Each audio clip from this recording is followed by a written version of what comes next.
Thanks, Maureen, and thank you very much for this opportunity to speak to the GPs of our area. I get to write to you a lot, but I don't get to speak to you very often.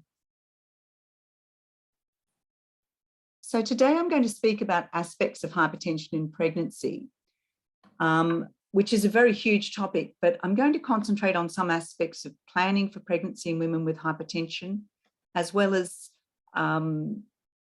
some aspects of management during pregnancy and after pregnancy. So if we start with the classification of the hypertensive disorders of pregnancy, we're talking about a range of conditions, including gestational hypertension and preeclampsia, which are the hypertensive disorders after 20 weeks, chronic hypertension with superimposed preeclampsia, where you get a combination, and then finally, the more unusual conditions of white coat hypertension, which is elevated office or clinic blood pressure, but blood pressure measured at home or work, which is normal. It's not an entirely benign condition and is associated with an increased risk for preeclampsia. And then finally, this very unusual condition of masked hypertension, blood pressure which is normal at a clinic or office visit, but elevated at other times, which is most typically diagnosed by ambulatory blood pressure monitoring or home blood pressure monitoring. We know that hypertensive disorders are one of the most common medical complications of pregnancy, and some form of hypertension occurs in up to 10% of women during pregnancy. Chronic hypertension is about 1% of that, preeclampsia about 4 to 5%. Eclampsia is extremely rare in our population, and most of you will never see eclampsia. Gestational hypertension is equally common as preeclampsia, and then chronic hypertension with superimposed preeclampsia is a separate condition again. So I'd like to start with a case that I've seen recently, which is that of a 40-year-old woman who's had one previous miscarriage but wishes to be pregnant. She has a 12-year history of hypertension. She's had no secondary causes found. She's got a strong family history of hypertension. She's of Indonesian background and she has a BMI of 29. The time I met her, she was on an unusual combination of telmisartan 40 milligrams and amlodipine 5 milligrams and metoprolol 6.25 milligrams per day, but was achieving good blood pressure control with this. She had no cardiac disease and she had a normal cardiac echo, and she already had embryos in the freezer from a previous IVF cycle. So it wasn't unexpected that this 40-year-old woman with an elevated BMI was hypertensive, because we know that as maternal age increases, so does the rate of the incidence of chronic hypertension. And in our area, we obviously have a group of women at a higher maternal age than perhaps other regions. Seems like the average age of my patients at the moment is around 42, but I might be exaggerating. The effects of chronic hypertension on pregnancy outcome are both on the mother and on the fetus and pregnancy. So that if we say that 1 to 2% of women overall may have chronic hypertension, and superimposed preeclampsia occurs in about 1/5 of those women. And even after we adjust for confounding factors such as BMI, the risk of preeclampsia is 5 to 6 times higher if you start pregnancy with chronic hypertension. Superimposed preeclampsia compared with preeclampsia alone has a higher incidence of adverse maternal and perinatal outcomes. For the mother, these are the sort of risks that we see. We see higher rates of acute kidney failure, pulmonary edema, superimposed preeclampsia, in-hospital mortality, stroke and cerebrovascular complications, cesarean delivery, placental abruption, about a 2.3 times increased risk, and even higher in women with superimposed preeclampsia, high rate doubling of the rates of postpartum hemorrhage, about an 8% association with gestational diabetes, and longer length of stay, particularly with superimposed preeclampsia. And for the fetus, 2 to 4 times higher rates of perinatal mortality. The increase persists even after you adjust for the presence of preeclampsia and low birth weight, and it's likely attributable to the increased in preterm birth, which is iatrogenic, as well as fetal growth restriction. There is a 2 to 3 times increased risk of preterm birth, 2 to 3 times risk of low birth weight, which means that up to 30% of these babies will be low birth weight, purely because the mother has chronic hypertension. Increased rates of admission to neonatal intensive care, increased small for gestational age, and even a small increase in congenital malformations. And this is really interesting because there's been some suggestion that particular antihypertensives increase the risk of congenital malformation. But in fact, probably chronic hypertension itself increases the risk. And most of the antihypertensive agents that we use do not increase the risk much above that. So is there anything we can do to reduce these risks prior to pregnancy in a woman we know has chronic hypertension? So the first thing that we could potentially impact on is the BMI or body weight. So we know that the rate of incident hypertension increases the higher the BMI.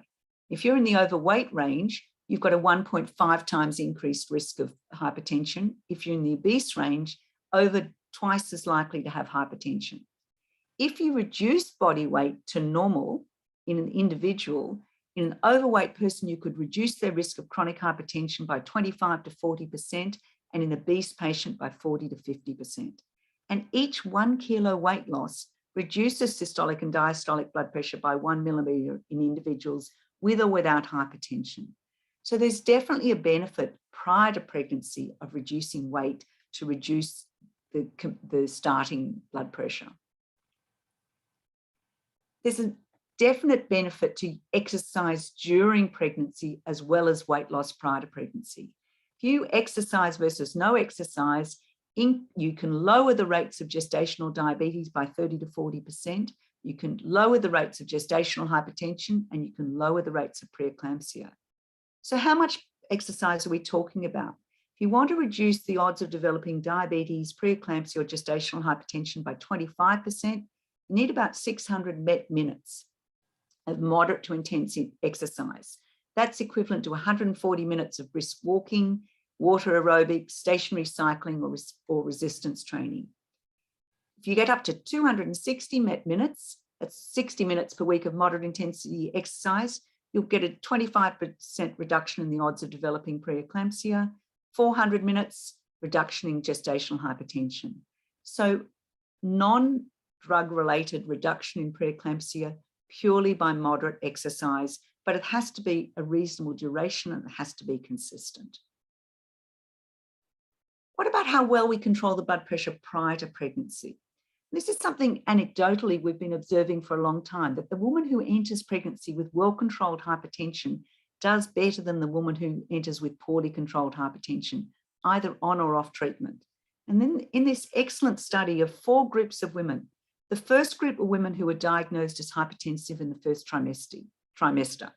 The second group were known to have chronic hypertension but could maintain their blood pressure in the normal range without antihypertensive medication, what we would call stage 1 hypertension. Group 3, known chronic hypertension, but they need medication to remain normotensive, and that's where our case falls into, group 3. And group 4, known to have chronic hypertension, but unable to control their blood pressure without an increase in medication in the first trimester. And these were the rates of preeclampsia in the 4 groups. If you needed medication to remain normotensive, or you needed an increase in medication, you were more likely to develop preeclampsia, you're more likely to develop fetal growth restriction, more likely to have a cesarean section, and your baby was more likely to end up in intensive care. So adverse perinatal outcomes are worse in women who are known to have chronic hypertension and need therapy in the first trimester. And women with newly diagnosed chronic hypertension have similar outcomes to those with known chronic hypertension who are able to discontinue their antihypertensive treatment in the first trimester. So basically, if you have mild chronic hypertension, you're going to do better. So is there anything we can do to reduce these risks prior to pregnancy? The answer is yes. Weight control, exercise, good blood pressure control on medication suitable for pregnancy, plus all the usual preparations for pregnancy, including immunization, folate, and smoking cessation. Consider counselling against pregnancy if the woman's unable to achieve adequate control of blood pressure or other complications. So the woman that's needing 3 or 4 different antihypertensive medications and still can't achieve control is probably not someone who should consider pregnancy. The risks will be too great, and those people should certainly be referred for preconceptual counselling to discuss with a specialist. So what about our case? Well, I can't make her younger. She probably can't delay pregnancy much more. We need to cease the telmisartan and preferably the metoprolol because that's associated with an increased risk of growth restriction, and trial a more suitable drug such as labetalol to see if we can achieve control. We need to check her renal function. We need to encourage healthy weight and exercise, and we need to counsel her about the risks of pregnancy. And we need to give preeclampsia prophylaxis, as I'll discuss in a moment. So let's talk more generically about hypertension before 20 weeks of pregnancy. These women require a history and examination. We need to consider performing some ambulatory blood pressure monitoring or home blood pressure monitoring to exclude white coat hypertension. But 1 in 4 patients with raised blood pressure will have white coat hypertension. So there is a role for repeated measurements, as I say, either with a validated home blood pressure monitor or with ambulatory blood pressure monitoring. But half of women with white coat hypertension will go on to develop a hypertensive disorder of pregnancy. So it's not a benign condition. Who do we need to investigate for secondary causes? I think everybody who presents with hypertension needs to have their catecholamines done at least once. And the best time to do that is before commencing treatment. And it's just as valid in pregnancy as it is out of pregnancy. I'd recommend just doing some basic UECs to try and exclude Cushing's, Conn's disease or renal disease, do a urine microscopy for casts and proteinuria, and other investigations only as indicated. How do we manage chronic hypertension or new onset hypertension detected in pregnancy? Well, we'll always recommend ceasing ACE inhibitors and AG2 receptor blockers, not because they're teratogenic, but because they are embryotoxic. So they don't increase the risk of fetal malformation, but they do damage the fetal kidney later in pregnancy and therefore should not be used. We also usually discontinue diuretics except in very rare circumstances because we know that part of the normal physiological response to pregnancy is to expand the plasma volume, and we don't want to prevent that. But in women with mild to moderate hypertension, I'll often recommending ceasing or reducing antihypertensive therapy to observe whether they are getting a physiological fall in blood pressure, as is often seen in the first trimester. So the natural behavior of blood pressure is to fall in the first trimester and then to gradually rise to above pre-pregnancy levels by the 3rd trimester around the time of delivery. So in women with mild to moderate hypertension, reduce or withdraw therapy and observe. And you may need to reintroduce treatment. If the blood pressure is persistently elevated, then definitely treat, and your target blood pressure is 140 or on 90 and below, and maybe lower if they have concurrent diabetes. So what does that physiological fall in blood pressure tell us about their risks as pregnancy progresses? Well, another very, very good study looking at women who had a downward trajectory in their blood pressure in early pregnancy versus those who had a flat blood pressure versus those whose blood pressure increased in the first part of pregnancy. And in every group, those with stage 1 hypertension, those with blood pressure that was borderline, and those with normal blood pressure, a failure to have a physiological fall in blood pressure was associated with an increased rate of preeclampsia. That's the dark bars. And it was even more prominent if the diastolic blood pressure failed to fall.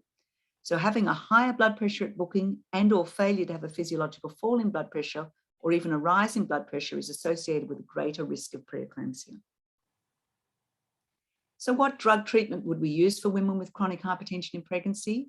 Well, it's almost the same as what we would use for preeclampsia. I put methyl dopa at the top of the list, but the reality is labetalol would be our first-line treatment, except in women with significant asthma or those with heart block. So labetalol or methyl dopa is our first-line treatment, nifedipine, verapamil is our second line, and prazosin perhaps as a third line. And all of these can be used at this sort of dose range and are suitable for use in chronic hypertension and are not associated with any increased risk of congenital malformation above the background risk of about 3%. If I move on to hypertension after 20 weeks gestation, here we're talking about the 2 syndromes of gestational hypertension and preeclampsia, and as well as chronic hypertension with superimposed preeclampsia. And again, white coat hypertension may appear for the first time after 20 weeks. We're also starting to label this condition of transient gestational hypertension. The woman who has an elevated blood pressure at one of her visits And if you do it 2 or 3 times, it seems to settle.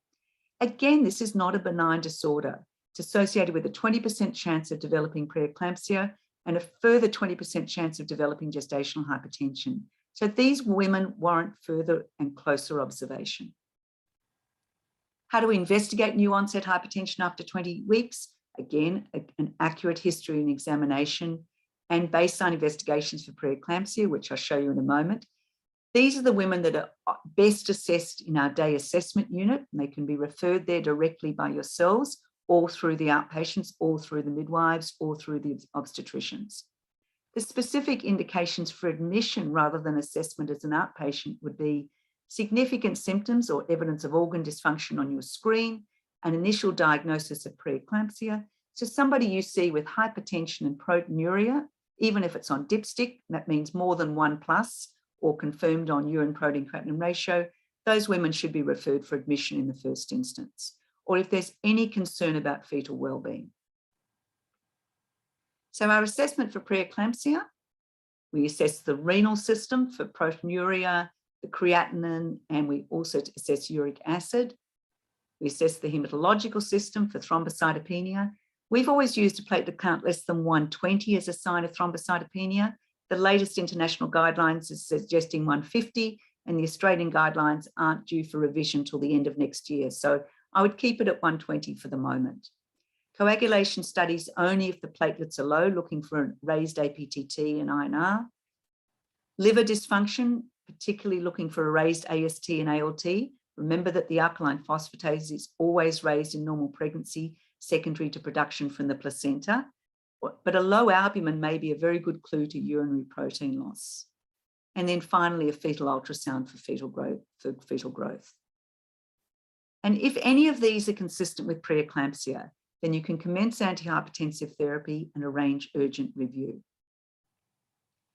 If the woman doesn't have any of those systemic features and only has hypertension, then again, it's reasonable to commence treatment, refer for review in the doctor's clinic or the day-stay unit within 1 week.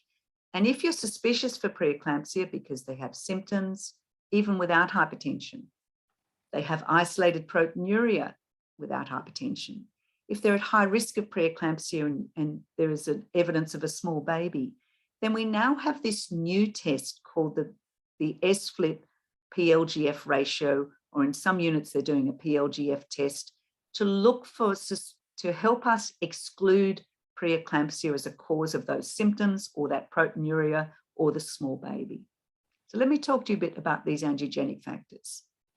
In normal pregnancy, the placenta evolves by producing a number of factors which are excreted into the maternal vascular system. Some of these factors are present early in pregnancy and cause dilatation of the uterine spiral arteries to allow an improvement in the blood flow to the placenta. And this is what we would call effective placentation, increasing the oxygenation of the placenta. In response, the placenta produces a number of angiogenic as well as anti-angiogenic factors that are sent into the maternal system. And as long as they remain in balance, we will see the expected fall in early pregnancy of the blood pressure, followed by a rise. So we'll see normal maternal vasorelaxation, which will allow increased maternal organ perfusion, healthy vascular endothelium, and normal fetal growth. But in women who are going to develop preeclampsia, there's a failure of those spiral arteries to relax and allow improved placental blood flow. That failure of placentation leads to persistent placental hypoxia and inadequate relaxation of the maternal spiral arteries. In response to that, the placenta sends out more of the anti-angiogenic factors, SFLT and another one called endoglin, and less of the pro-angiogenic factors, placental growth factor and VEGF, vascular endothelial growth factor. The maternal vasculature restricts rather than relaxes. There's reduced organ perfusion, damage to the maternal endothelium, and impaired fetal growth. And we see the maternal and fetal features of preeclampsia. So we can now measure these SFLT PLGF ratios. So this is the anti-angiogenic factor and the angiogenic factor. The higher the ratio, the more the placenta is damaged and the more the maternal circulation has failed to adapt. So that in preeclampsia, we see very high levels.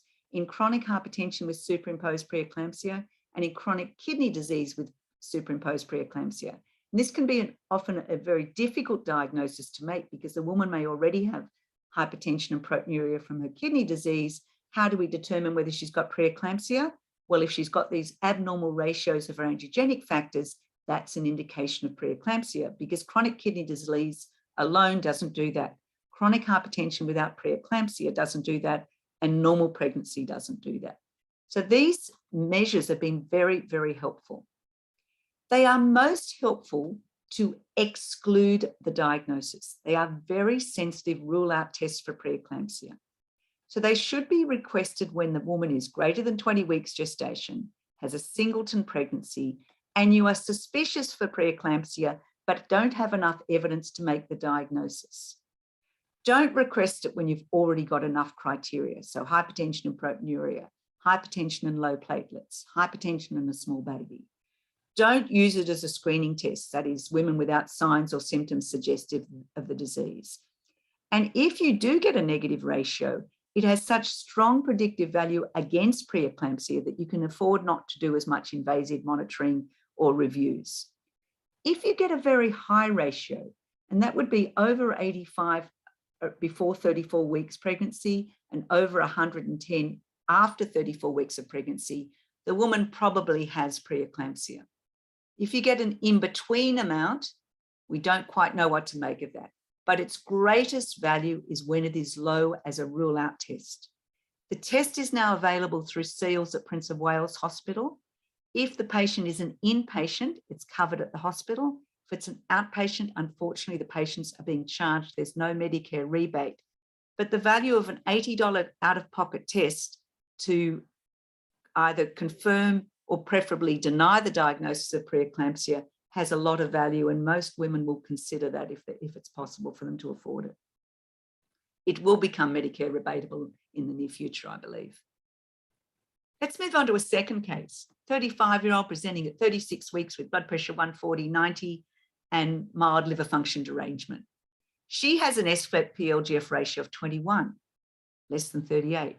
The decision is made for outpatient management, and she's discharged on labetalol and delivers at term 4 weeks later, uneventfully. So this is the value of the SFLET-PLGF ratio, because otherwise you would have thought that hypertension and the mild liver function derangement was preeclampsia. Most of this mild Excuse me, Sandra, a few people are asking whether that's a test that would be appropriately ordered by GPs and if it would be available at most labs. No, it's definitely not available at most labs. A number of the commercial labs now have the PLGF test available, but they're using it in a different way that I'll describe in a moment. The SFLET-PLGF ratio at the moment is available at North Shore, Liverpool, and Randwick. Thank you very much. If you request it, it'll get sent to one of those places. Yep, thank you. Just a quick few words about management of preeclampsia. There's nothing particularly new here, but we admit most patients with preeclampsia, at least initially. We perform a maternal assessment, a fetal assessment, we're monitoring them closely, and we then plan the ongoing management. Treatment does not alter the underlying process in preeclampsia. The aim is always to control the blood pressure to protect the mother from hypertension. We aim to stabilize the fluid status, and by that I mean the very edematous patient who has a raised creatinine and is oliguric may need some management of her fluid status, although we don't give diuretics just for edema, and you should not give diuretics just for edema. It will worsen the plasma volume contraction that occurs in preeclampsia. So despite the woman being very edematous, she's actually intravascularly dry, and you don't want to make that worse. We treat coagulopathy or thrombocytopenia if there is bleeding. We may give magnesium sulfate in a very unstable patient, and we monitor the mother and fetus very regularly. I want to talk specifically about severe urgent hypertension because this is something you may face in your practices. This is defined as a blood pressure of greater than 160 or 110 diastolic. You need to repeat it a few minutes later, but don't wait an hour or a day or a week to repeat it. If you see a blood pressure of 160 or 110, check it again in a few minutes, and if it's still 160, 110, that needs urgent management. If the patient is local, you could refer them urgently to the delivery suite, because this is a level of blood pressure above which cerebral autoregulation is overcome, and there is therefore a risk of potential stroke. Remembering these women may also be thrombocytopenic or even coagulopathic at the same time.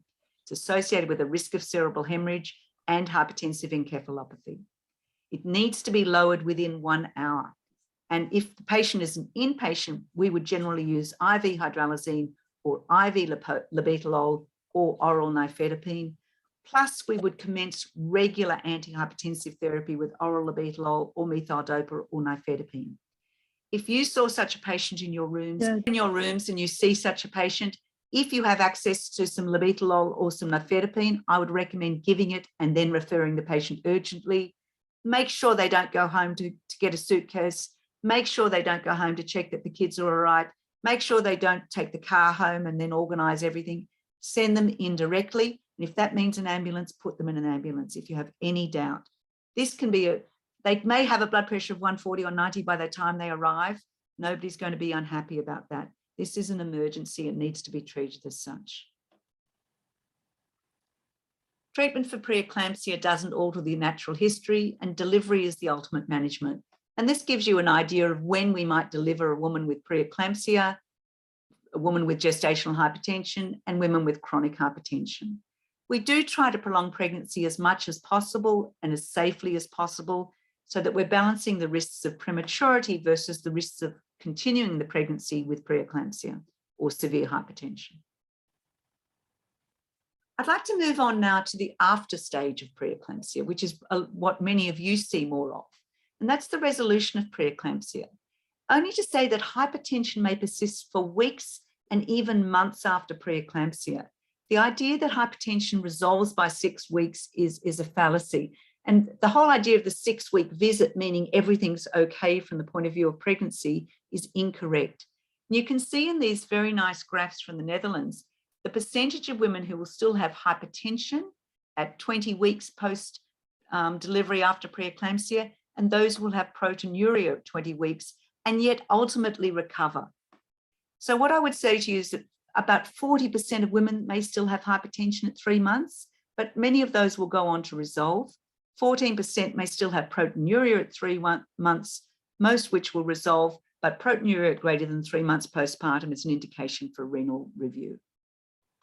So it's slower than you think, or slower than most people think. And it does require an appropriate weaning of antihypertensive therapy. If you want a guideline, as the blood pressure is consistently below 130 on 80, you can remove 1 dosage step from a medication. So 1 dosage step from labetalol would be lowering by 100 milligrams TDS, so from 300 to 200 or from 200 to 100. 1 step for nifedipine would be lowering from 60 BD to 30 BD or from 30 BD to 30 once a day. And doing that weekly will be the most appropriate way to wean antihypertensive medication after a pregnancy complicated by hypertension. What about predicting preeclampsia in a first pregnancy or a subsequent pregnancy? Well, we know that maternal history, comorbidities, and family history does give us an indication of who's at risk of preeclampsia. And if you use these risk factors in a range of algorithms that are available, you'll be able to predict up to about 90% of early onset preeclampsia, but that is women who deliver by 34 weeks, and 93% of late onset disease. But you'll also be telling about 64% of women that they're going to get preeclampsia who are never going to get preeclampsia. So it has a high false positive rate using these sort of factors to predict preeclampsia, and particularly to use these risk factors to give prophylaxis with aspirin. So this is where the angiogenic factors have become very useful again. Those changes I described to you occur very, very early in pregnancy. As I said, they're part of early placentation. So the use of angiogenic factors as part of a predictive model has become very, very popular. It remains controversial whether it should be applied to all women, but there is certainly great enthusiasm, particularly by the ultrasound practices who are doing this screening. It's likely, and the evidence is quite strong, that a combination of factors studied at 12 to 14 weeks So at the time of the nuchal translucency scan, including history, including mean arterial blood pressure, including angiogenic factors in maternal serum, including uterine artery Doppler velocimetry, can outperform just using historical risk factors. It is best for predicting preterm or early onset disease. But remember, that only makes up about 25% of women who deliver before 37 weeks for preeclampsia, and only 10% of women will deliver before 34 weeks. So being good at predicting early onset disease is important because that's where a lot of the morbidity is, but it misses 75% of the preeclampsia. And a number of conditions need to be met before we introduce screening programs universally, particularly in low-risk settings with heterogeneous patient groups. And that means you need to determine local normal ranges for your ethnic mix of patients and have standardization of things like placental growth factor and how you measure the mean arterial pressure. And this is what these algorithms look like. You slot in your patient's information, then you add in the PLGF. And that's why a number of the labs are measuring PLGF, because they're getting it from the ultrasound practices. And they're also including PAP-A. And if you put all your numbers in, they come up with a risk score, and that's what you're getting on your ultrasound reports. You're getting a 1 in 16 risk of preterm preeclampsia, not overall preeclampsia, early onset preeclampsia, or 1 in 60 risk of preeclampsia. And this has been shown to be much more accurate with a much lower false positive rate. So then what are you going to do if you have such a risk score? Well, if you look at all the data, a systematic review and meta-analysis of 16 trials, including the big trial that used that algorithm that I just described, if you use that sort of predictive model and give those women aspirin, you can reduce the risk of preterm preeclampsia by 67%, provided that the daily dose was greater than 100 milligrams and you commenced therapy before 16 weeks. Aspirin had no significant effect on term preeclampsia. And I'll show you why that might be in a moment. So you should consider prophylaxis with aspirin at a dose of between 100 and 150 milligrams. 100 milligrams would be your coated aspirin like Cartier. 150 milligrams, the only way to give that is to give not 1.5 Cartiers, because if you break a Cartier, it's no longer coated, but to give a half of a soluble aspirin, throw away the other half. And there's also some data that strongly suggests this should be given at night with food, not in the morning. In women who have a low oral calcium intake, they should also be given 1.2 grams per day.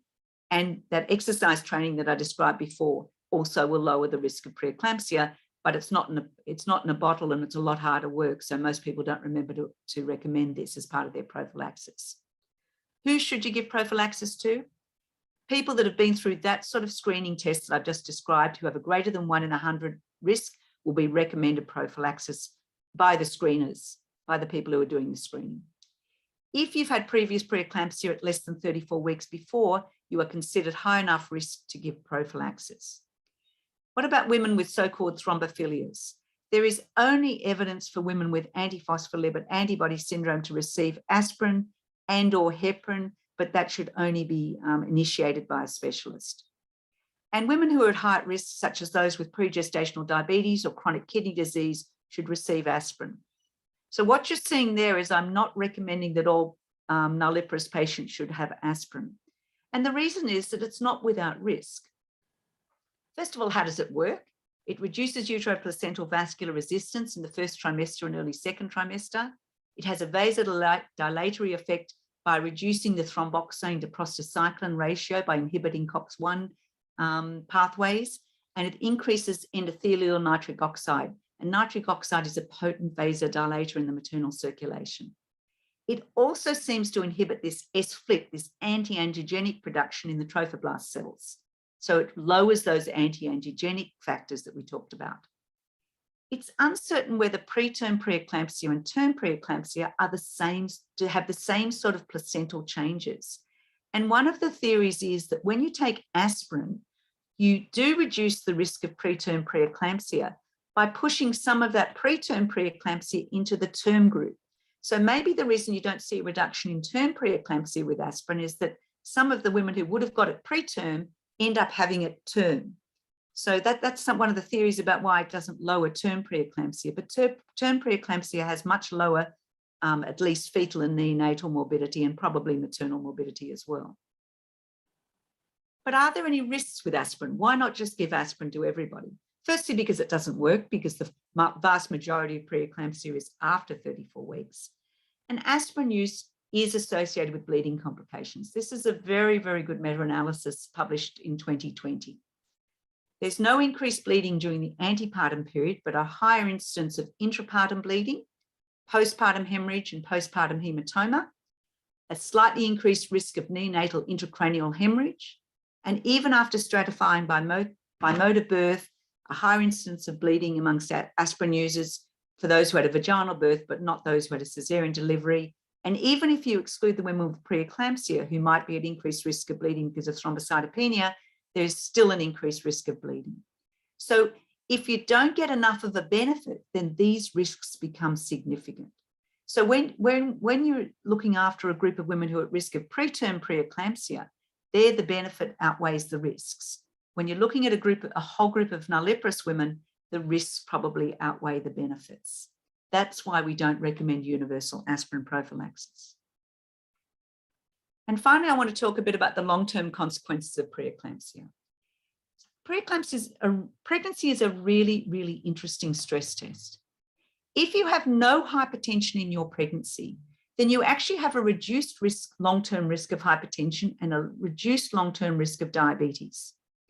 If you have preeclampsia in pregnancy, you will have an increased long-term risk of hypertension, ischemic heart disease, stroke, peripheral vascular disease, metabolic syndrome, diabetes, renal disease, and a very bizarre association with non-autoimmune hypothyroidism. And how substantial is that risk? Well, it's early and it's substantial. This is 5, 10, and 15 years. The green represents the risk of having hospitalization or death due to ischemic heart disease, hypertensive heart disease, or stroke if you had preeclampsia requiring delivery before 34 weeks. You've probably got a 2 to 3 times hazard ratio compared to no preeclampsia, and women with term preeclampsia after 34 weeks falling into an intermediate group. And this is New South Wales data.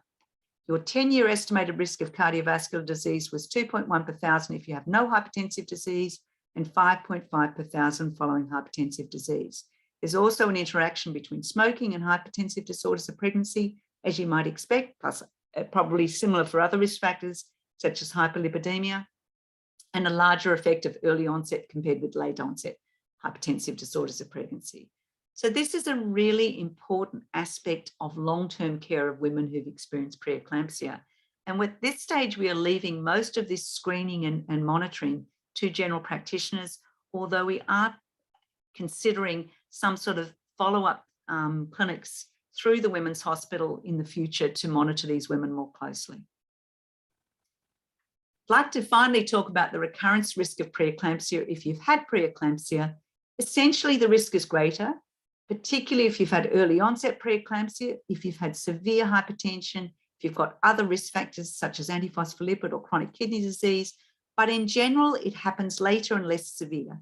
So in other words, the curve, the chance of you delivering, the curve shifts to the right. And that's the advice we normally give women after they've had preeclampsia. But we have data that can give women a reasonably individualized risk for their future pregnancy. And we're happy to discuss that with women, particularly those who've had preterm preeclampsia. So in conclusion, preconception planning can reduce the risks of hypertensive disorders in pregnancy. Accurate diagnosis guides management and predicts outcome. Increasing understanding of pathophysiology will lead to improved prediction, diagnostic accuracy and management. Always treat severe hypertension. Consider prophylaxis for high-risk groups and counsel and monitor for long-term cardiovascular risks after preeclampsia. Thank you. Thanks, Sandra. We've had some questions come in during the talk. The first is somebody has asked, what is it about pregnancy that makes the cerebral autoregulation of blood pressure fail above 160 on 110, as we see often in general practice non-pregnant patients who have numbers like that without there being such urgency? Well, we think that the fact that they normally have much lower blood pressures in pregnancy, so the relative change in blood pressure may make them vulnerable. There may be other vascular changes that make them more vulnerable in pregnancy. And as I said, the presence of thrombocytopenia or coagulopathy could make them more vulnerable. But I think it's predominantly that this is acute hypertension occurring in people that don't normally experience hypertension. People with chronic hypertension have a shift in their cerebral autoregulation that may be 20 or 30 points higher than a normal young pregnant woman. Okay, thank you. Another question is, now with so many women opting to have non-invasive fetal testing, would you think it was advisable for them to also have those nuchal bloods so that we could do the calculation? Please be very clear. I'm not recommending universal screening with these angiogenic factors in the first trimester. New South Wales Health is not recommending that, but commercially it's happening. And I just want you to be aware of what's happening commercially. How that will be integrated into a screening program without a nuchal ultrasound. If one wanted to be cynical, because there's a uterine artery Doppler included in this screening, it does mean that women will have to attend for another ultrasound at 12 weeks. Whereas using the NIFBT, there was a move away from ultrasound. So one might be a little bit cynical about why they're including an ultrasound in the screen, but I'm not that person, but somebody might. Okay. Should aspirin be recommended for patients with previous small growth baby, but do not have risk factors for preeclampsia or a history of pregnancy of preeclampsia, low risk? That's a really good question, because small baby is a variety of things. A growth restricted baby from placental insufficiency is probably exactly the same spectrum of disease as preeclampsia, except that there's more fetal involvement than maternal involvement. So if you're sure that the small baby was from placental insufficiency, then I think most obstetricians would introduce aspirin for that woman.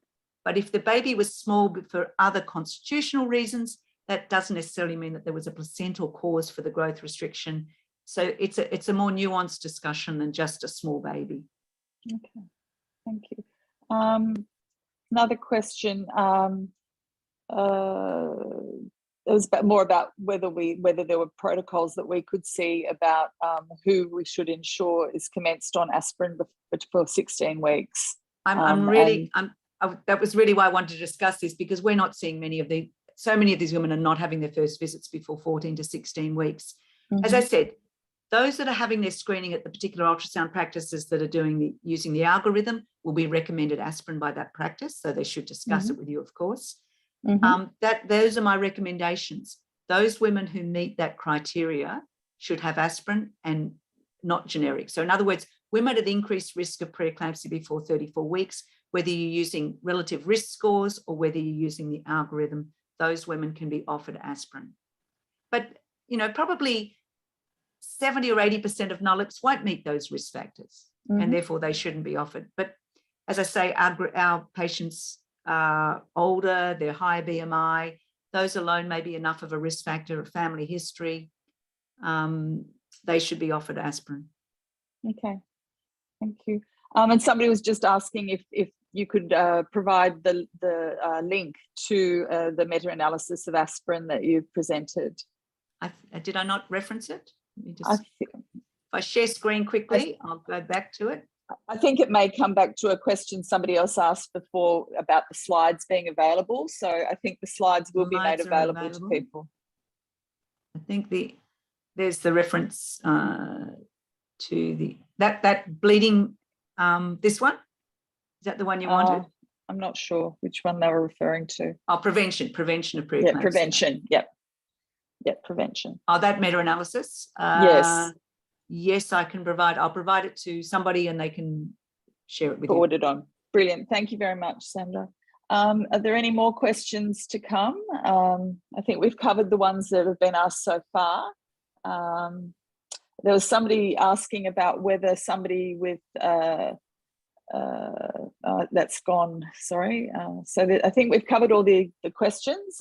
If anybody has any more, we'll just give a few minutes. Otherwise, thank you very much, Professor Lowe, for your time this afternoon and for bringing us all up to date with that very interesting information. Thank you. Oh, it's great to be speaking today. My internet keeps having a few problems, so hopefully it'll be fine. I'd just like to share my screen. And have you seen if you've given me the ability to do that? Here we go. Great. Great. So hopefully you can see my screen, and I do have the slides to be given to you, which you may have received already. And it's a great pleasure to be speaking to you today. And it's going to be a case-based study. A talk today. I'll run through different causes of anemia in pregnancy.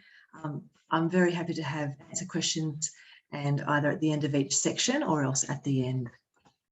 So let's get started. The first series, I'd like to start with a lady who's a 39-year-old Caucasian lady who presented to her GP with fatigue and diarrhea and just found out she was pregnant. She'd recently returned from East Timor. She was 39. You can see those blood results there. The hemoglobin of 78 and an MCV of 70. And so, what would you do next? I imagine the first thing you do would be some iron studies, and you can see that she was iron deficient. Ferritin was only 4. So she had moderate severe iron deficiency anemia. On further history, she had a low red meat and iron intake in her diet. She was vegetarian. She had some restricted eating because of an eating disorder. She had donated blood several times in the previous few years. She didn't have heavy menstrual bleeding, and she denied macroscopic blood loss. And if you look back in time, and so this one here, the second, so February 2019 was the one I showed you. But if you go back and look at her results, sorry, some of it faded, it was the best copy I could get. Back in 2013, her hemoglobin was 125, so there was no anemia, but her ferritin was 5. So she had iron deficiency. Next blood test, she had iron deficiency, the ferritin was 8, and the hemoglobin had fallen to 114. Then received some oral iron, and the hemoglobin had gone up to 138, but she was still iron deficient. The ferritin was 4, and now 3 years later, she has this significant iron deficiency anemia. And so I think it's really important to recognise iron deficiency because it often preempts iron deficiency anemia, and it's important to treat and make sure it's adequately treated. And the other thing is, of course, she's pregnant and she has a microacidic anemia, so you want to make sure that she doesn't have a thalassemia. And I'll come to this later, but beta thalassemia can be excluded, but we can't exclude alpha thalassemia.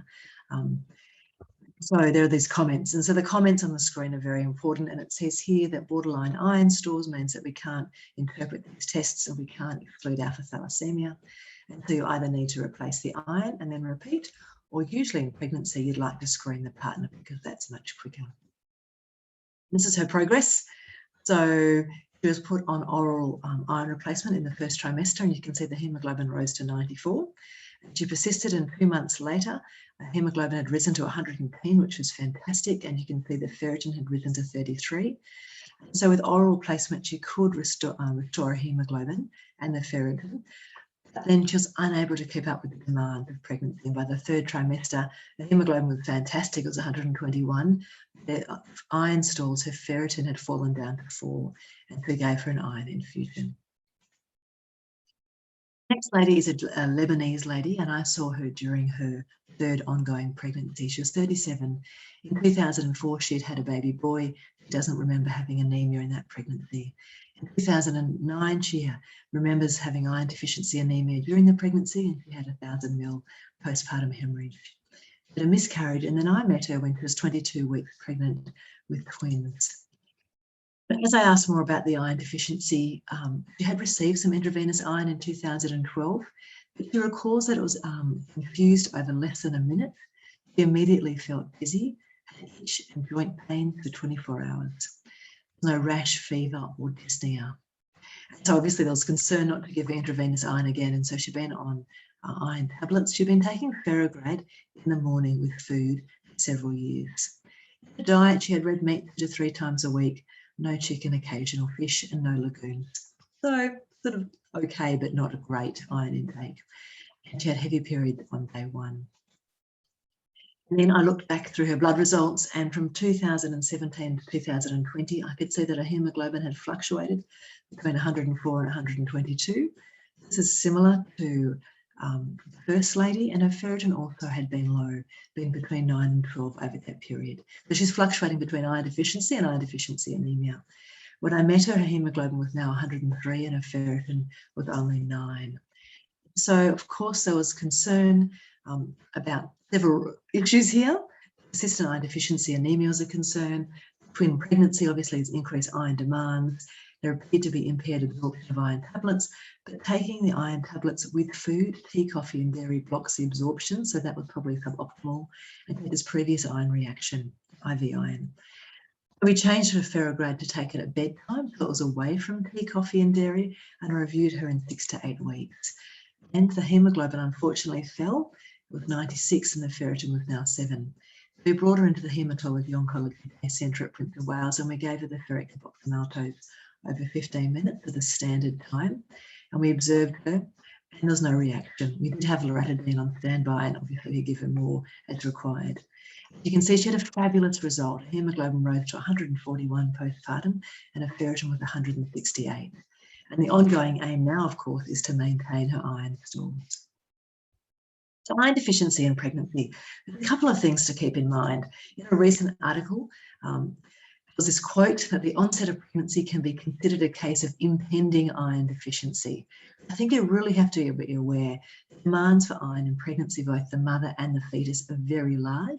And so we really want to be ahead of their iron status and get on top of these women before they develop iron deficiency or iron deficiency anemia. But as you know, iron is required for the hemoproteins such as hemoglobin and myoglobin. It's also required at a tissue level for enzyme function, for cell metabolism and gene expression. And iron deficiency is when there's a state of negative iron balance, supply is not meeting the demand. And iron deficiency anemia is when the hemoglobin has fallen, obviously, and as that's been limited, the production has been limited by a lack of iron. And this is the end stage of iron deficiency. This is very common. The estimated prevalence in pregnancy in Australia of 11 to 18%, which is approximately 40,000 Australian women per year. And hopefully you've seen this diagram or something similar before, but this is just to remind you that when someone's iron replete, they've got plenty of iron stores and plenty of circulating iron available for all the functions, particularly red cell production. Iron stores then fall, and we can see that with a low ferritin, and you might have also a low transferrin saturation, but you still have enough for what you require. But then as the iron stores are even lower, you no longer have enough iron for the functions that are required in the blood. Eventually you develop a low MCV and MCH, and then you develop the anemia. The anemia is really the end stage. This is a figure from a more recent article which shows something similar. In here, this in blue, that's the iron that's coming in through the diet. Most of it's allocated to red cell production, but some's required for skeletal muscle, heart muscle, and the brain. And first, we can see that the heart and the skeletal muscles affected, and then the brain, and then we see a fall in the MCV with the abnormal iron indices, like red cell indices, and then an iron levels, and then we see anemia. So once again, just keep in mind, and this is for mothers and fetus and newborn and children, the anemia is really the end stage of when there's this negative iron balance. So it's really important to understand about the iron status. We know that iron deficiency anemia is associated with increased maternal morbidity. There are adverse pregnancy outcomes such as low birth weight, prematurity, and IUTR. And in the fetus, newborn or child, obviously that's a continuum. We know it's a continuum because we know that the maternal iron status correlates with the fetal iron status, which then correlates with the newborn iron levels, which can then affect neurodevelopment. And for children with iron deficiency, which is pre-anemic, they don't have anemia yet, demonstrate abnormal brain and behavioural function. And that's thought to be that the brain tissue level iron is deficient, and this is having an impact before the onset of anemia. But it's really important. I think we can get that from all these slides. So how do we measure it? Ferritin is the most useful measure in pregnant women. And this is the ferritin is the iron stores. Some reference laboratories have the reference range less than 15. There really is a consensus that less than 30 is associated with symptoms and functional iron deficiency, and so that's the number you should have in your head. Transferrin saturation less than 20% is also helpful for diagnosing iron deficiency.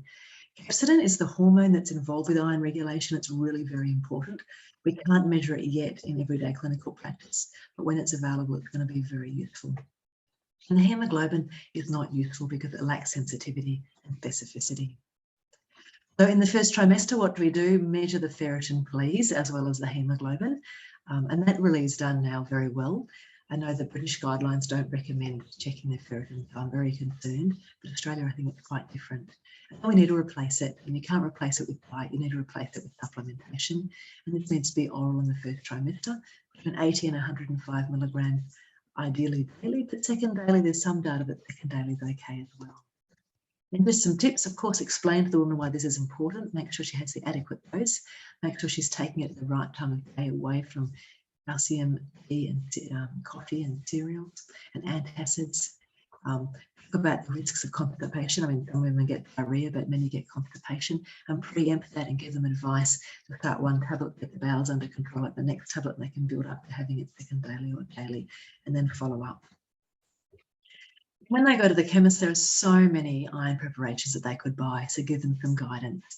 Up the top here, we've got Ferrograd, Ferro-F-tabs, multiple that have got a high amount of iron. The Ferro-F-tabs are the cheapest. They've all got pros and cons, but they're all fairly similar in reality. And just those ones down the bottom, Fabfol and Fabiron and Spartone's hardly got any, between 5 and 24 milligrams per tablet. So really you need to make sure that this is not what your women are taking. Second and third trimester, do you give tablets or do you give intravenous iron replacement? So the indications on the PBS for intravenous iron is for rapid restoration of hemoglobin and iron stores. So this could be a preoperative situation, but also could be third trimester. If we know that oral iron replacement is poorly tolerated or ineffective or has impaired absorption. And it's important to make sure they get the right dose, and so women with a low hemoglobin often need 2 infusions. And iron carboxymaltose or Ferinject is the one we'd usually use in pregnancy. It has several advantages. There's a short infusion time on the PBS. It has the lowest anaphylaxis risk with international experience. Unfortunately, there's a risk of skin staining if there's extravasation. It can be low phosphate. Resuscitation equipment should be available because there is a risk of anaphylaxis. And intravenous iron should not be given in the first trimester. And intramuscular injections are no longer recommended due to the skin staining. Then we look at oral versus iron replacement. How do you just intravenous iron replacement? How do you decide? Well, we know that women who are iron replete and non-anemic are less likely to require transfusion and potentially have better breastfeeding and higher birth weight.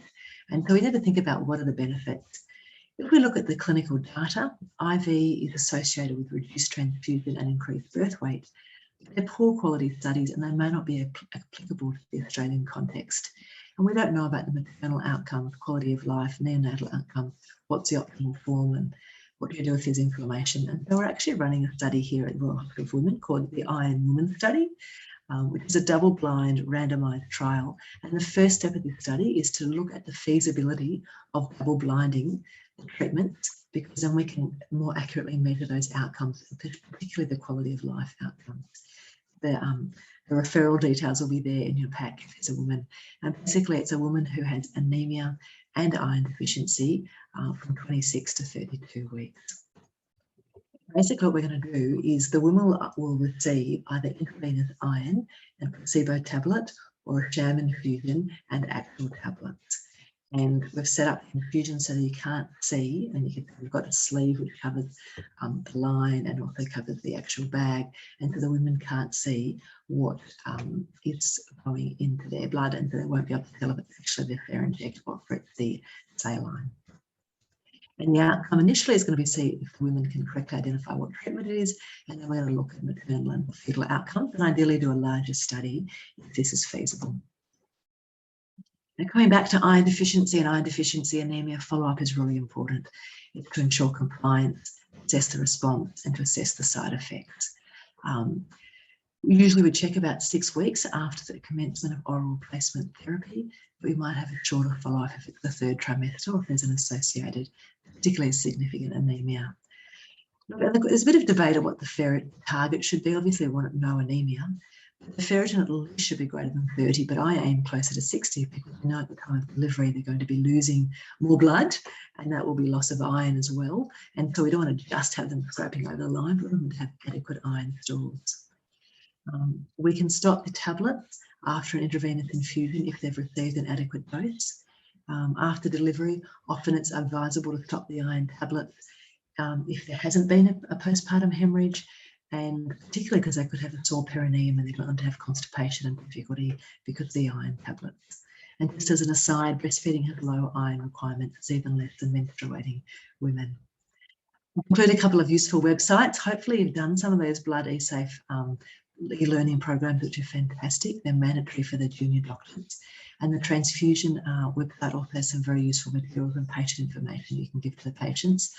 Just be aware, some of the websites I was looking up just recently for the talk are terrible. They talk about the symptoms of iron deficiency anemia, and all they then do is talk about food content of iron, which isn't the treatment, because obviously you need to have supplementation beyond changing your diet. So you just need to be careful of what information our patients have.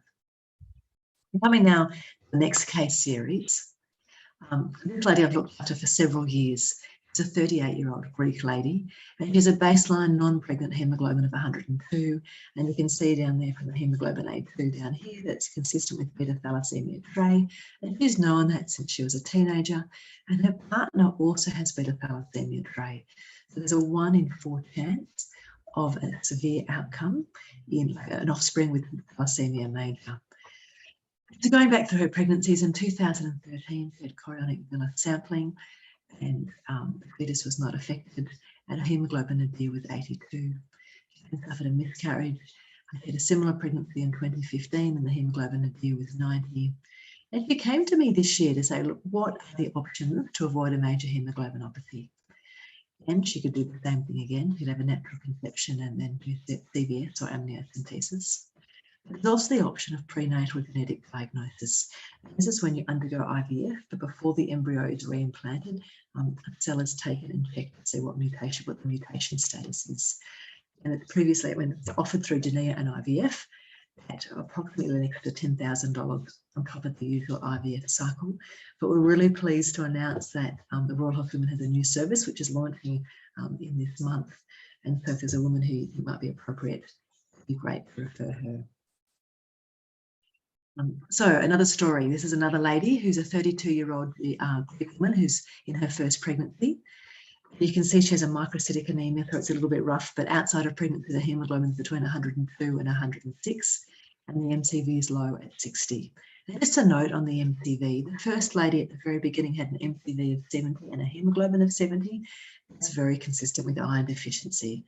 If there's a low MCV and the hemoglobin isn't that low, it's more commonly a hemoglobinopathy tray. And you can see looking at her ferritin that she does not have iron deficiency.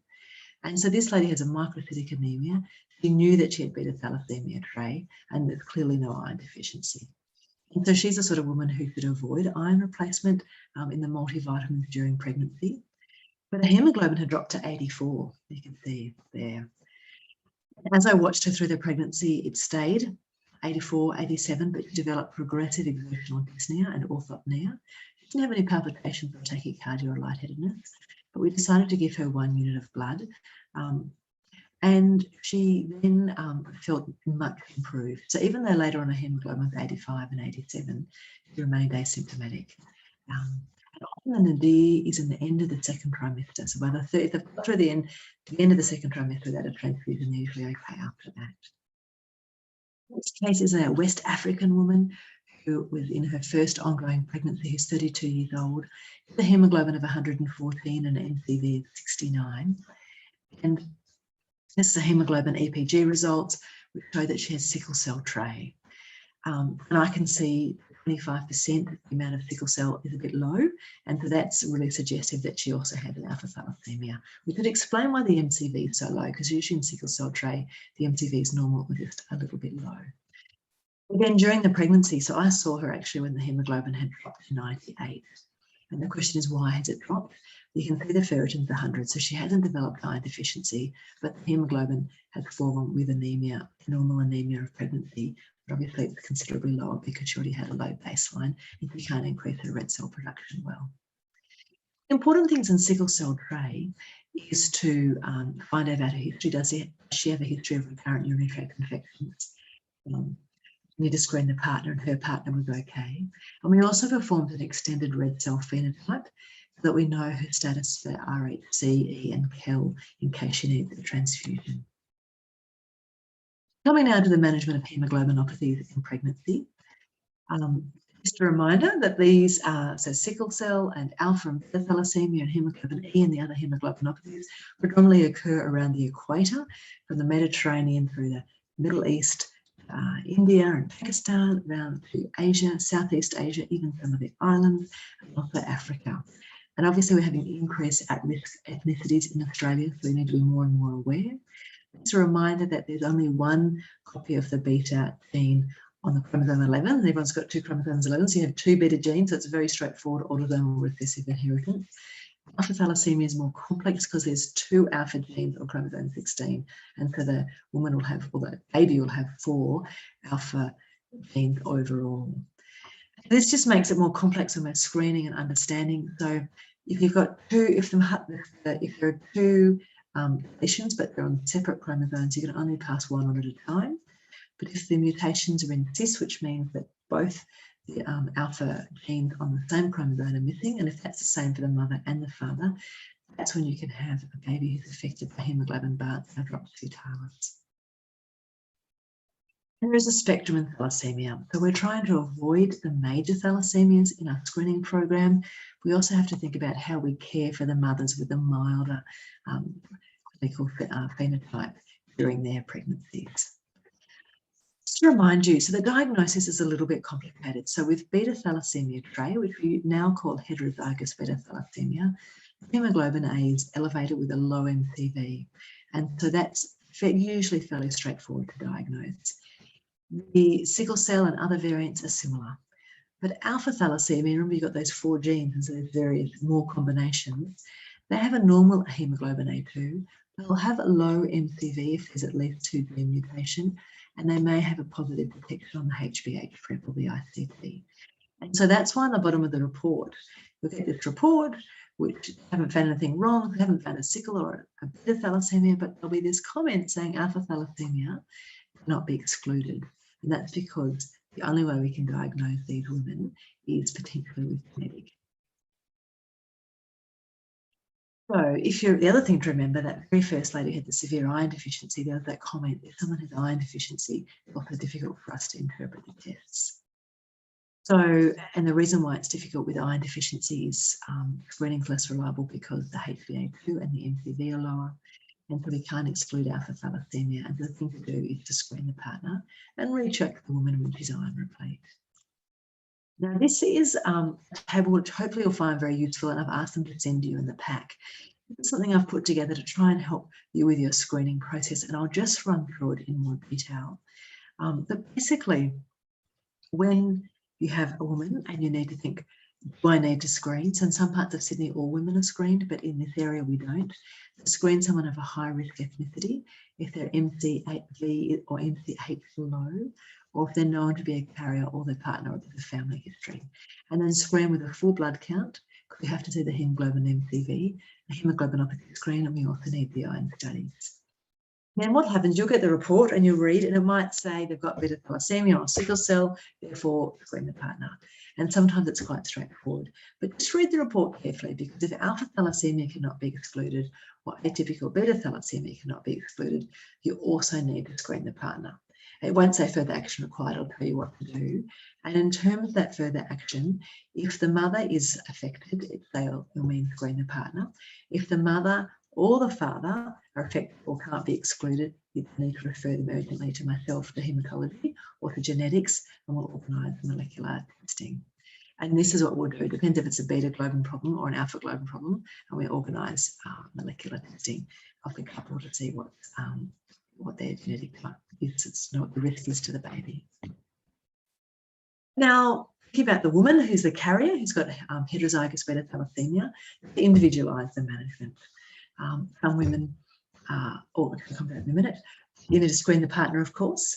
is to monitor the hemoglobin and the symptoms. Occasionally women require transfusions, and you need to assess the iron status. Some people need iron replacement, some people have got high iron levels, and you have to individualise that. If the anemia is more severe, please refer them to me. And of course, screen the infant if it's a high risk couple. And just one slide on sickle cell tray, assess the lady, screen the partner, check for urinary tract infections and check through pregnancy, and do the extended red cell phenotype because they're at an increased risk of red cell alloimmunisation. I'll just run through this next series and then have a look at some of the questions. This is a 29 Mongolian woman who is in her second pregnancy, and you can see she has a normal hemoglobin but a low MCB, and her ferritin was initially 35 and then it had fallen to 26. And her hemoglobin EPG was positive for HbH, and so it's consistent with other thalassemia tray, and she also has early iron deficiency. And her partner was screened and he was a low risk couple. Then we just replaced her iron. This is just to be aware you can have iron deficiency even if you have a hemoglobinopathy. And as you can see here, with progress, the hemoglobin was up. We put her on oral iron, her hemoglobin went up to 123 and MCB went up to 74, and so she responded to that oral iron. Next slide is a Greek lady who's 32 and in her first pregnancy, and her hemoglobin was 93. And you can see it has an MCV of 63. She was diagnosed at age 11 with beta thalassemia tray, so she knew she had that. Her baseline hemoglobin was 110. So her baseline's 110, and here she's fallen to 93. And so we checked her ferritin, and that was found to be low at 27. And so she had iron deficiency anemia as well as the thalassemia. And she had been avoiding iron multivitamins because she'd been told not to because of the thalassemia, and she had a low iron intake in her diet. And with progress, you can see her hemoglobin actually fell further to 87, and her ferritin fell to less than 8. And in November, we gave it, but actually that's when I met her when the hemoglobin was 87, put onto some oral iron. In December, the hemoglobin had risen to 91. That was good, and she was responding. The ferritin had gone up to 11 and she was feeling better. However, then by January, her hemoglobin had fallen again and the ferritin was lower again. And so she was unable to restore her iron stores and improve her hemoglobin, and so we gave her some intravenous iron. The next is another lady who's a Caucasian lady, and she was in her second pregnancy, and she knew that she had hereditary hemochromatosis. Was diagnosed in 2005 with a ferritin of 200 and high saturation. She had occasional venous sections between 2005 and 2011, and then annually in 2019 and 2020. And her periods were moderate to heavy. So in 2018, with her first pregnancy, she avoided iron supplementation because of the hemochromatosis, and she was told that her ferritin was high in the third trimester, then suffered a postpartum hemorrhage. I then saw her in 2020, and it was 27 weeks gestation, and her hemoglobin was 114, so no anemia. Her ferritin had fallen to 10. And she was told she couldn't develop iron deficiency. But you can see that women with hemochromatosis can develop iron deficiency. And this is the pattern through her pregnancy. The hemoglobin was okay, but the ferritin had fallen from 25. It was actually already iron deficient back in August and had fallen further to 10. And so you can develop iron deficiency. I suggested she started oral iron tablets. And of course, with hemochromatosis and that mutation, you absorb all the iron you possibly can in your diet. So very rapidly, her hemoglobin went up to 128 and her ferritin to 106. And then 6 months after that, the hemoglobin was 136, so even better. And her ferritin was 81. That was then postpartum, and she'd maintained her hemoglobin and iron stores. Just have a look at the questions. I don't want to run out of time. Actually, maybe I'll just finish the talk and then I'll come back to the questions. I think that might be easiest. So, moving just a few points.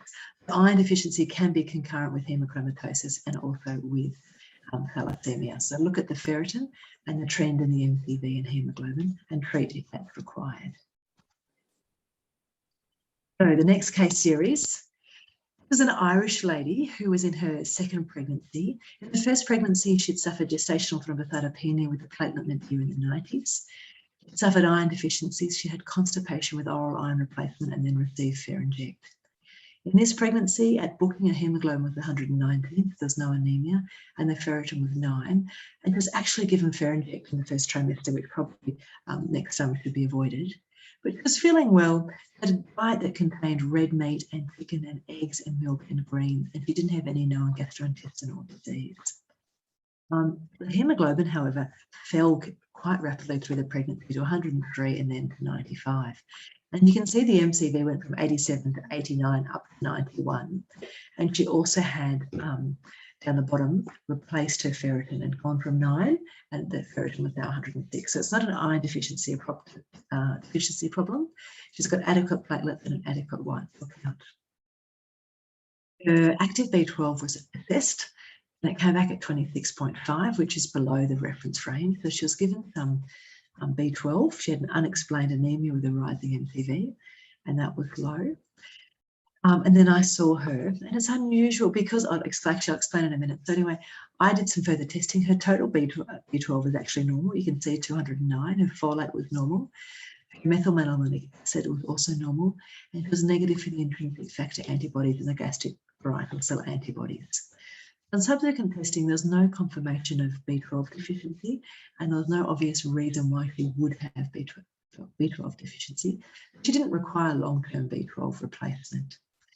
And at 36 weeks, her hemoglobin had improved to 108, and her ferritin actually fallen to 20. So she obviously was really using that iron that she'd been given. I'd like to spend a couple of slides talking about normal B12 physiology in pregnancy to help you understand how to interpret these results. So hollow haptochlorin, which we don't usually measure, it's a binding protein for B12, and it's normal for this to fall during pregnancy. So the binding proteins, the binding protein measures as low, but you're not actually B12 deficient. Hollow transcobalamin, which is also a binding protein, has a shorter half-life, and this is what we're measuring if the test says an active B12. And it falls in pregnancy, and so does the total B12, which is adding up some of these numbers.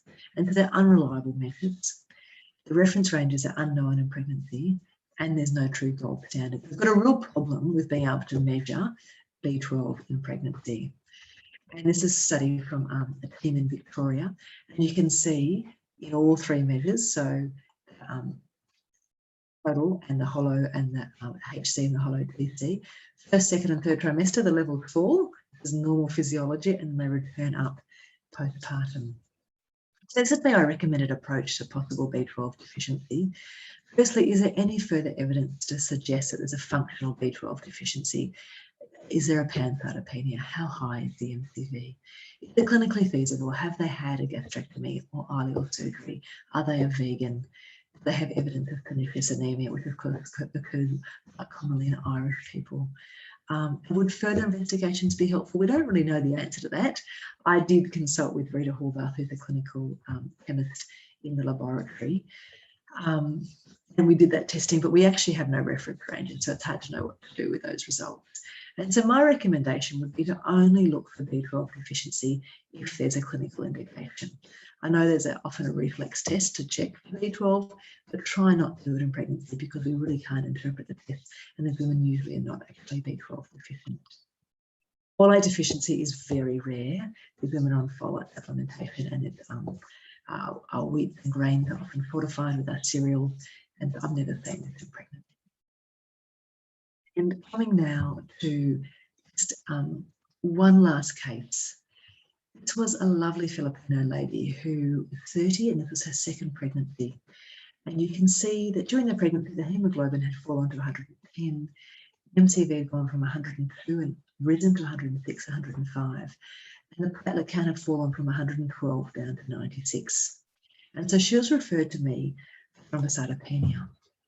She was well. She's now only 6. It's also those changes was quite a low. If we go back, that count 96 is quite low because she's actually only 16 weeks gestation. It's not like she's in the third trimester. She'd been taking Elevate and Theragrade C. She had normal iron studies, hemoglobin EPG, B12 folate, and liver function tests. So at first I thought, I wonder if this is thrombocytopenia with a background of ITP, and you can develop a mild macrocytic anemia in pregnancy, and so maybe this is a pregnancy related. But I wanted to see if there'd be a response to iron tablets. I wanted to check an autoimmune screen and a couple other associated factors, and monitored her closely. And you can see 6 weeks later, the hemoglobin had fallen to 95, the MCV had risen to 109. It's quite high. and the platelet had fallen further to 71. I was concerned, so I rechecked her and asked to come back 2 weeks later, and the platelet count had fallen to 61, further again.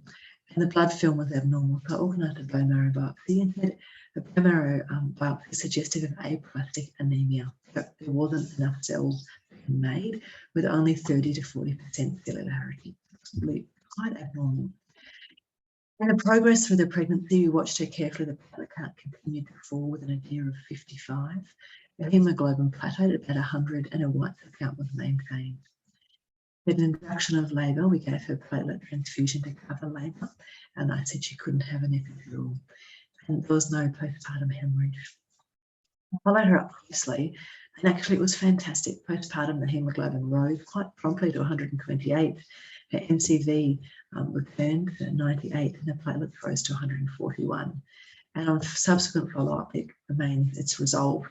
I don't think she'll have another pregnancy, but it'll be interesting to see if that would recur again in pregnancy, and it's very rare. But just to be aware, some other considerations. What are the red flags? When and how do you refer to me? So I'd recommend that you refer a woman to me if she's unresponsive to your management plan, if the anemia is significant, less than 90, for example. Is there any red flags? Is there pancytopenia? Is she unwell? Are there sweats and fevers? Is she losing weight?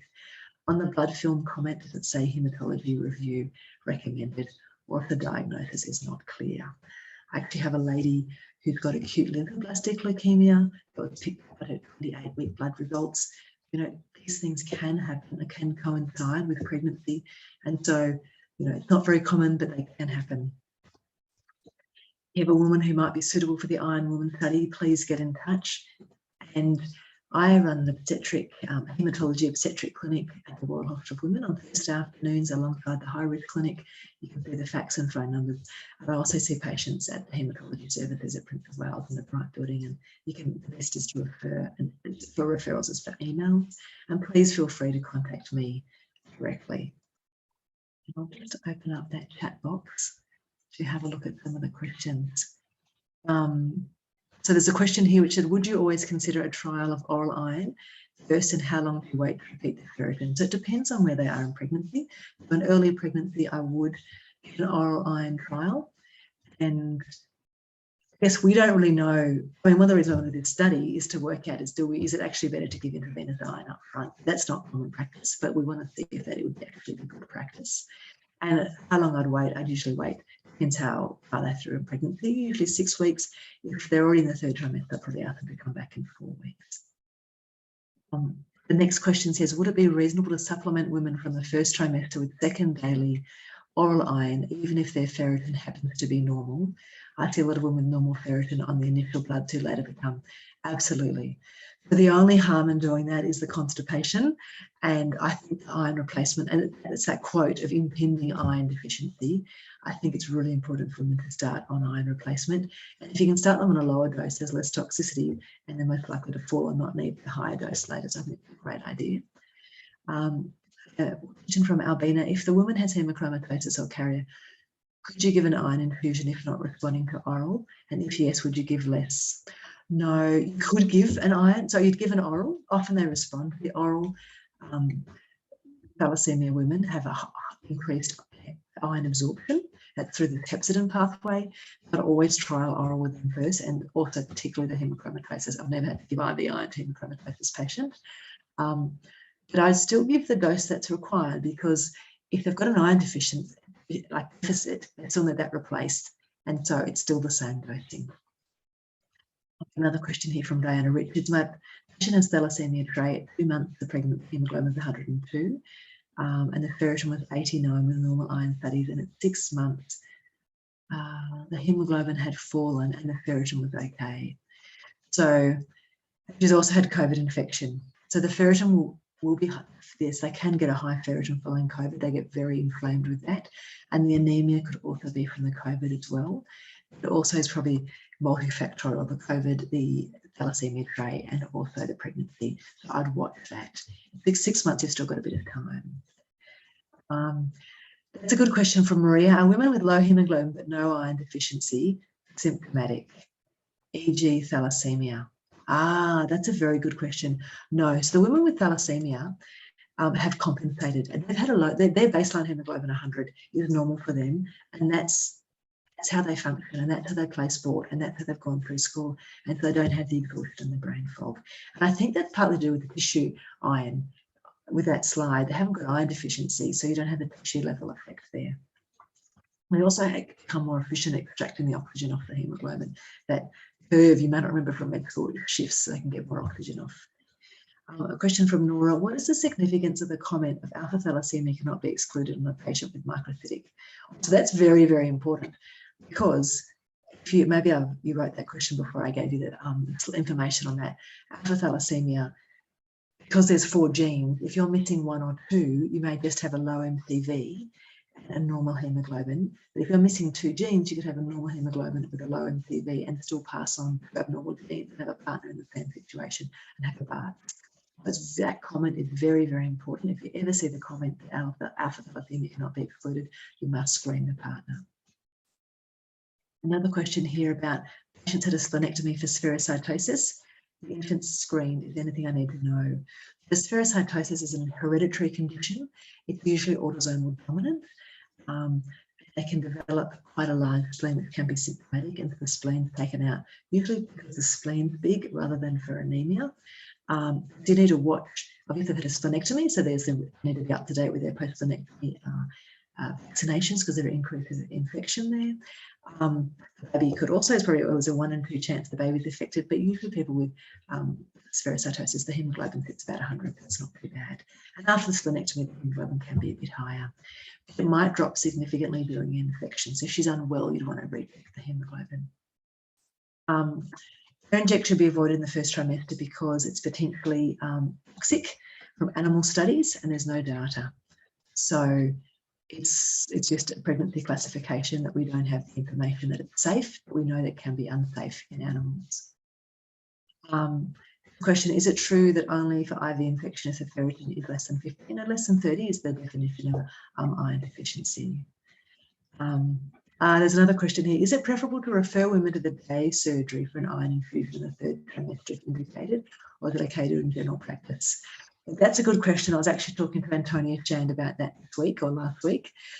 So if a woman gets an iron infusion at the Royal Hospital for Women, she'll have fetal monitoring afterwards, so just a fetal handheld Doppler. She won't have a CTG, but just a check of the baby's heart rate. And that's just a practice that they've set up at the Royal Hospital for Women. But if she has it at the Haematology Day Centre, so on my side of the haematology, the adults part of the hospital, you won't have the monitoring there. In your general practice, I mean, you're going to have an ultrasound to check the fetal heart rate, so you could do that anyway if you like that reassurance. So, I mean, her risk of anaphylaxis is the same anywhere. Obviously, it could be more catastrophic because she's pregnant, but many GPs do it safely. Just make sure that you've got practices that are safe to assess the mother and the baby through the process. And there's a question here: have you got any tips for women with constipation or nausea with oral iron, and is Maltofil really better? I don't know if Maltofil is better. Actually, I've got patients who get a lot of GI side effects with Maltofil, or actually don't raise their and have a good response to Maltofil. It's obviously very well marketed, and it's very expensive. I think it's 3 to 5 times as expensive per tablet compared to Ferro F tabs. So that's why I don't usually recommend it. In terms of the constipation, I tell them that it can be constipating, and I say when you go to the chemist to buy your iron tablets, also pick up something for your constipation. And whether that's Norma Fiber or Metamucil, or some people say, oh, I love chia seeds, or whatever that they like, you have that conversation. And I'll say, have your iron tablet, get your bowels going, and when they're okay, have your next iron tablet and increase it up. And that's what I do. There's often less nausea if the patient takes it at night because she sleeps through it. And so actually, most of my women do tolerate oral iron, but there are women who just can't tolerate it, particularly if they've got morning sickness, and they have to stop it at that point. So hopefully I've answered that question there. Any other questions? And I'm not sure exactly how we're going for time. Another question here. I've heard from another colleague that oral iron is only beneficial if taken on an empty stomach and no food or drink for an hour after. This makes it extremely limiting if this is true. Oral iron is best absorbed. Well, Maltofil is a bit different, but all the other preparations on an empty stomach. particularly without any dairy or tea or coffee. And so that is the best way to optimize absorption. And that's why I always tell my women to take it at bedtime, because they usually go to bed 1 or 2 hours after they've eaten dinner. And so they've digested their food, their stomach's effectively empty. They can take the tablet, they can clean their teeth, so you don't have to worry about the teeth staining, and they sleep through the nausea. And so I always say to say it at bedtime, and that is really the those issues. Thank you. Have we got time for any more questions? Are there any more questions? My share, sorry, that's been a black screen. Any more questions for the audience? I think one just came up then. You suggest women take on conception only IFOL or start with iron-containing multi? Look, I think it depends on the woman, and it depends where their ferritin's at, and it depends on their diet. So you really have to assess each woman. What is her iron stores? Elephant's got a large iron content, so I usually would recommend Elevate, except because the large iron content, some women can't tolerate it because of morning sickness. Oh, I've got another answer. I think Antonia's putting a comment in. Thanks for having us. So we're going to talk about what CMV is and the maternal and fetal implications. When to screen for CMV, what the question was, should a sick day care attending child warrant maternal screening, and if so, what screening to do? How to answer patients who are worried about the media push about CMV. We're going to talk about treatments, because there actually are treatments on the horizon, and a very exciting update about the vaccine. We are about to start the trial, so it's coming very soon to you. And we're going to talk about COVID, our experiences about what happens in COVID, and the role of all of us in prevention. So I'm going to start, Sarah's going to follow. So with CMV, as you know, it's a common herpes virus. It's very common. 30% of children in childcare got the infection in New South Wales, and it's close person-to-person contact, so saliva, urine, other body fluids as well. And so children in childcare easily transmit it to each other, and then children, they keep transmitting it for up to 2 years. So this is the problem of pregnant women who are having contact with children who are secreting virus for long periods of time, because women who've never had the infection before are at great risk if they acquire the infection in the pregnancy. And also for those who are working with children, so that's nurses, that's also people working in childcare, also increased risk. And I guess if you're immunosuppressed, you're also at significant risk from infection. So first thing is, has a mother had the infection or got the infection? And if so, when?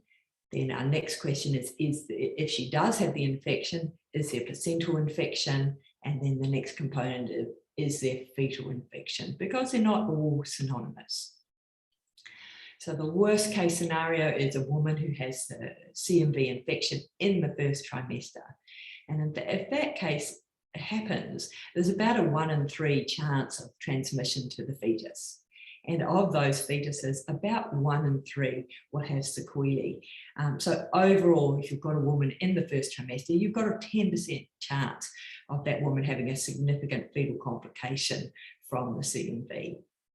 So much worse in the first trimester than later trimesters. So the other issue is it's a herpes virus. And so like other herpes viruses like varicella or genital herpes, you can get reactivation. You can also get reinfection. So, but the fetal risk is much, much lower if this happens, about a 1% risk of transmission of infection to the fetus, and the risk of sequelae is about the same. So overall, a 1 in 300 risk of complications. However, it is the greater burden of disease because it's relatively common. So most babies born with CMV infection are healthy, don't have any issues, but a number of them do, and that can be hearing loss, which can be mild, unilateral, bilateral, or severe and progressive. And so when we know that a baby is at risk of CMV, we would test them at birth within the first 3 weeks And for those babies we know are CMV positive, they need follow-up hearing tests for up to 2 years of age, because we know that early intervention does make a difference in terms of how children do with their language. You can have vision loss, intellectual impairment, cerebral palsy, seizures, and we know that it does account for a few stillbirths and neonatal deaths every year as well. And it's common, and it's way more common than a number of other viruses or infections that we're worrying about. So toxoplasmosis, I almost never see it. Listeria, again, very rare. Rubella, eliminated in Australia in 2018, although there are some cases that do occasionally come in from overseas. But cytomegalovirus, over 400 babies are getting long-term effect. And this is hence the media push for getting families to know about the virus. RANZCOG put out a statement in 2019 saying that all women who are pregnant or planning pregnancy should know about CMV and ways to prevent it. So the strategies are washing your hands after activities where there might be CMV virus, such as changing nappies, don't sharing food or drinks or utensils with small children, avoiding contact with saliva, kissing children with forehead instead of lips, throwing away wipes and nappies, and then cleaning toys. But I think probably it's the hand washing, but the last 18 months have really shown me, I think it's more than hand washing. I think it's the putting things in your mouth that's the real problem, because the CMV has not gone away in the last 18 months and everybody knows about hand washing now. So the question I was asked is about screening. Should we screen? But I just wanted to talk to you about the differences between screening and testing. So screening is you've got looking for unrecognised disease in an apparently healthy person who's asymptomatic. And so you need to think about screening as benefits versus harms. And this is up here as the Wilson-Junger classic screening criteria.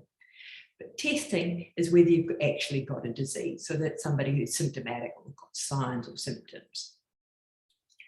So coming back to how does this work for CMV? CMV screening is not recommended in Australia and New Zealand, and it's not recommended by RANZCOG or in the UK by RCOG, the NHS, or in the US. It is in some European countries, but it is not recommended. However, the RANZCOG statement did say that people who are high risk, i.e. contact with young children, should be considered to have screening or testing for CMV prior to pregnancy, and just with the CMV IgG only, not IgM. So you're not looking for current infection, you're looking to determine if somebody is already immune, just like you would for many other infections. Why would you do this? The study suggests that women who are CMV IgG negative may be more motivated to follow hygiene advice than those who are positive. And so this pre-pregnancy or early pregnancy screening is about identifying high-risk women who have got a lot to gain from the hygiene strategies. We know these hygiene strategies do work in reducing a woman's acquiring infection in pregnancy. However, regardless of somebody's CMV status, they still need advice about following the hygiene advice, because they can get reinfection and reactivation. So just because you screen somebody to see if they're immune, it doesn't change the advice you need to give. So if you decide you wish to screen for primary infection, that's looking to see if somebody's actually recently had the infection, which is not recommended. And that's by doing an IgG and an IgM. And I see a number of these patients, almost sometimes 1, 2, 3, 4, or 5 a week. You need to realise about 5% are going to have a positive IgM. And I've had a number of patients who are very angry and very upset and say, I didn't know I was having these tests. Why has somebody done these tests for me? If I'd known, I would not want them done. So we just have to then talk and say, well, I don't know why they were done, but this is what it means. And the IgM can stay positive for months to years. So then we have to go looking and seeing whether somebody's got high avidity, because we're looking to determine, is the infection recent or a long time ago? And I've seen a number of women, particularly with anxiety disorders, who are very stressed by these this uncertainty, and it ended up in terminations of pregnancy for actually a very, very low risk of a fetus or a child with CMV disease. So if you have a patient that you think might have CMV, please refer them urgently to discuss about this diagnosis and prognosis and the uncertainties, because there are lots of pitfalls along the way. And we do run an infections and pregnancy on a Monday afternoon with Bill Rawlinson. So who do I want you to screen for or actually test for CMV is if you've got an ultrasound abnormality suggesting infection. So echogenic bowel, abnormal brain, high drops, fetal anemia. If you've got isolated and small for gestational age, it's very low yield, but some guidelines recommend it. And if that's the case, we're going to want to see these patients in MFM anyway. It's an unusual event that a CMV, a blood product. Giselle and the team in the blood bank are very careful about giving pregnant women CMV infected blood products. So that's an unusual event, but occasionally does happen. If you've got a woman who actually has symptoms or investigations suspicious for CMV infection that's not attributable to another infection, then you should test them. But we know that only about 50% of women with CMV have got symptoms, and they're very non-specific sort of mononucleosis type symptoms, and sore throat, fatigue, myalgia. And I've had some very astute GPs referring women who've got raised white cell count and or liver function tests that actually have had primary CMV. So that would be a good reason to test. And those who have got stillborn babies or growth, particularly stillborn growth-restricted babies or neonatal deaths, it's also in the algorithms. Now, what's new back in 2020, a nice randomized trial from Israel showing that treating women with primary CMV in the first trimester, they gave very high doses of valacyclovir versus placebo and looked at fetal infection at around 20 weeks and found there was a significant reduction with valacyclovir, so 11% versus 48%. But it didn't completely reduce the risk of damage. So it wasn't, although the infection rate was decreased, it's not a complete cure.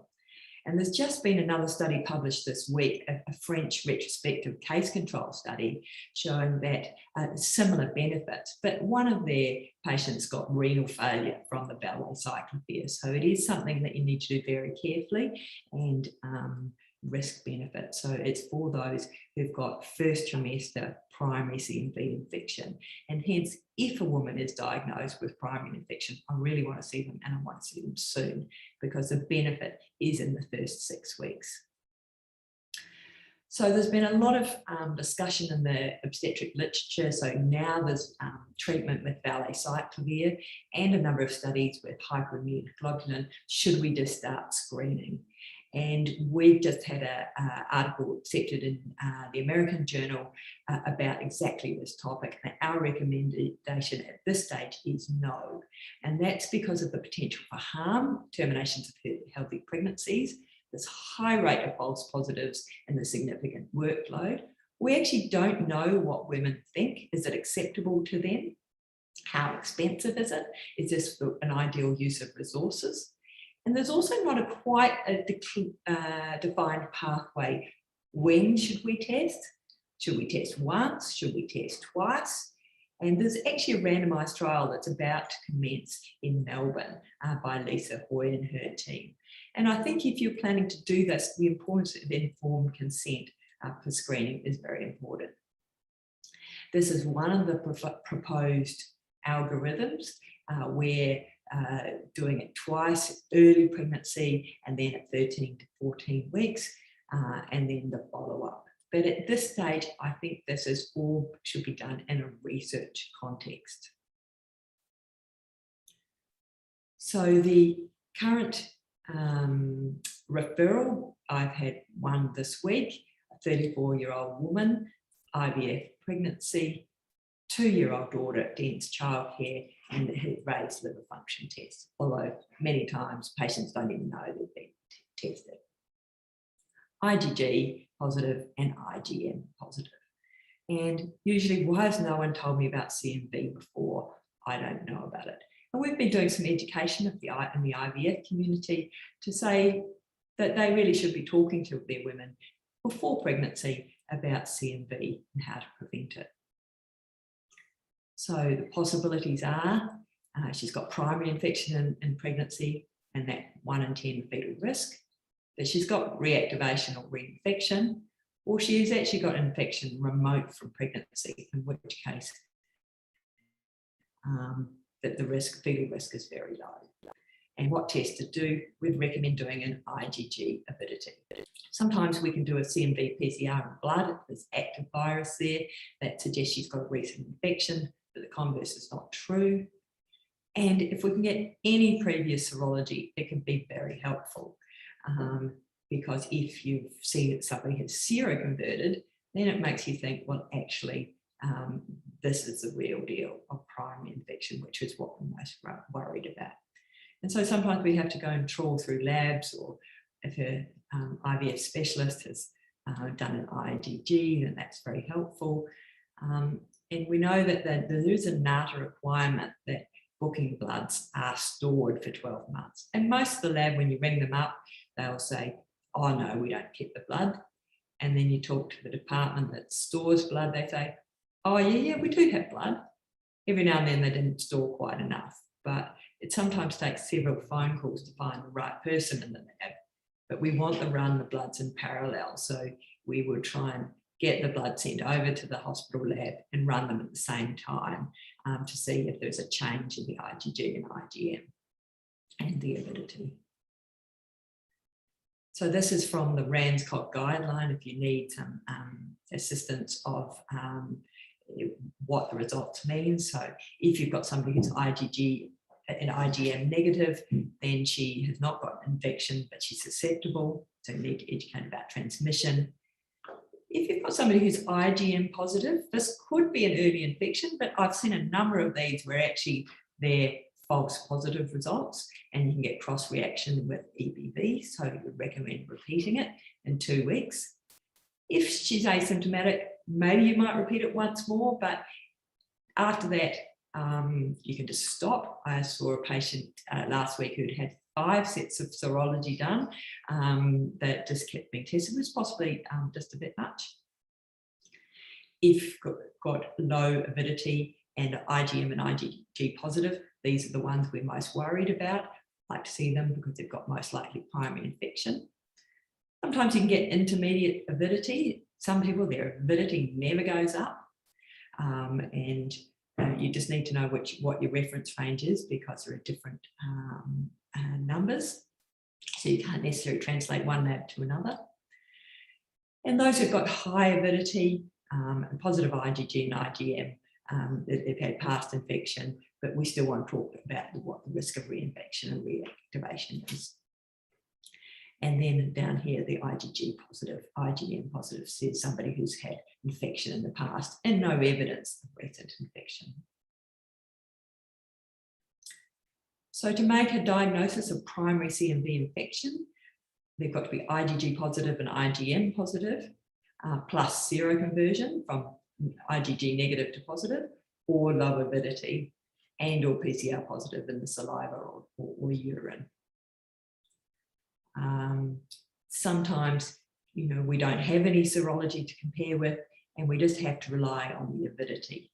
And it gives you more confidence over time when somebody's avidity rises. One of the things that's a bit upsetting sometimes is that in a very early stage of the infection, somebody can actually have a false high avidity. So there are a few pitfalls with this sometimes when somebody's very unwell. So when I'm referred somebody with primary CMV infection, I will talk to them about what the role of treatment is in terms of valacyclovir versus hyperimmune globulin, what the risks and benefits are, the option of doing nothing and doing an amnio at greater than 18 weeks, and the role of termination of pregnancy now, or if fetal infection confirmed, or if there's fetal damage confirmed, or for some women, they're going to continue regardless. If somebody has high avidity, they've got no primary infection in the last 12 weeks, So they've got a very low risk of fetal damage, but the converse is not always true. So I feel like with CMV, you kind of never quite get out of jail, something always lurking around the corner. Some women, the avidity never rises. So I've seen women who've terminated pregnancies and then we followed their avidity and it never goes up. So I'm suspicious their infection was actually could have been years before, but they've terminated on the basis of presumed primary infection. They haven't wanted to wait for a repeat result. You need to know what your lab reference ranges are, talk to your lab, talk to your CMV expert, and we talked about that the PCR might not help, it might do. If it's positive, it's more likely to be transmission, but it might not help you. So these are, this is a very nice article by Lisa Hoyser, MFM in Melbourne, and just talking about the different pathways in terms of if you've got your amnio positive and the ultrasound looks abnormal, then your outcome is much, much more likely to be abnormal versus if your ultrasound looks normal, then we actually think about doing an MRI and your rates of abnormal outcome are much, much lower. But we can never be reassuring about hearing outcomes. But if the ultrasound looks abnormal, we would be worried about hearing, but also adverse neurocognitive. The other issue is that if the amnio is negative, you can still have a fetus that's CMV positive at birth, but the abnormal outcome is much lower and it's mainly hearing issues. So we do talk to women about the best time to do the amnio is actually as late as possible, and that the risks are not completely zero at that time. So we would still want to do follow-up. Need to do your amnio at least 7 weeks since after the infection. So we would normally be thinking about doing an amnio at 15 to 16 weeks, but that's too early for CMV, so it is later. And that's very difficult for a number of women. But if the ultrasound looks abnormal, we will think about doing the amnio a bit sooner. So things like high drops or cerebral ventricular megaly with bowel, or the placenta looks thick, or it's very small. And the more recent data is suggesting you can do the amnio, but at 18 weeks. As I've said before, that when you've got a mother who's got CMV infection that you think could have happened recently or reactivation, we would test the neonates at birth, usually PCR, urine and saliva, and testing the placenta. And for those who've got hearing issues, there is some data to suggest that treatment might help reduce those risks of long-term issues. So we work very closely with the Paediatric Infection Clinic run by Pam Palasintron and her team at the Children's Hospital, and they're absolutely fantastic at following these families. So the trial is coming. It's Moderna is running the trial. I think there's about 8,000 women they're going to be looking for, and that's CMV negative women aged 16 to 40 years of age. It's a phase 3 trial, so it's a lot of data about safety already. And once we have the information about a starting date, I will get this information put in the GP newsletter, because I would be hoping there will be a number of women who are either planning pregnancies in the future who are CMV negative, who may be interested in joining this trial. This book is very good. It's got a number of flow charts in it. It's a free download from the Australian Society of Infectious Diseases, and I have it in my phone, and it's got a flow sheet for all occasions about what to do. So it is a very useful resource, and this is the CMV prevention guideline by Ranscock.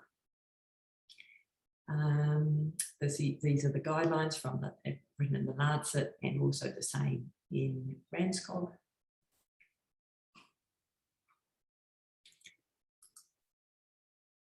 Earlier in the year, we designed a course for midwives about CMV, because we knew that a lot of women didn't know about CMV and midwives didn't feel confident in talking about CMV.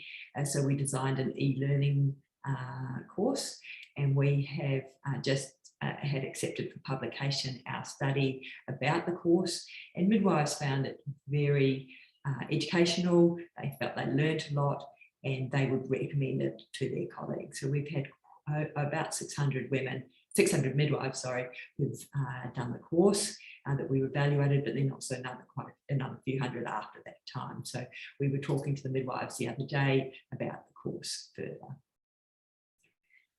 Because we've found in our previous studies that women don't know about CMV and how to prevent it. We've developed some educational resources, and so these are freely available for you if you would like some, and there's a link, and at the end I'm going to give you a QR code that if you'd like to order them, you can do so.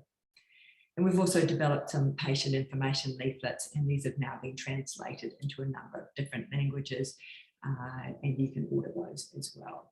And for different infographics for different communities. So I'm hoping that we are trying to get the message out there. Now, we've also been funded to develop an e-learning course about infections in pregnancy for GPs. And we'd really like to know what you would like to be included. And also we're looking for paid reviewers and members of the expert reference group. So there's the QR code. I'm going to show it at the end when you're asking questions. But if you're interested, please let us know. We are looking for assistance with this. So the summary, don't screen, look for primary infection. Consider pre-pregnancy or early pregnancy for women who are caring for young children. If the child is sick, that doesn't mean you should test the mother. However, if the mother is sick and you can't find another reason, yes, test the mother with IgG and IgM. If you've got primary infection concerns, please refer them. And how to answer patients who are worried about the media push. This was one of the questions. Since there's no current vaccine or antiviral, well, there is a vaccine coming, and antivirals are on the horizon too. And the update about when the vaccine is 2022. So I'm just going to pass you over to Sarah to talk about COVID. Thank you. Do you want to just answer a couple of questions that have come up about CMV? Yes. There's just a couple. So from Nora, if a patient terminates with acute infection, how long does she wait to conceive again? 12 months is the recommendation. The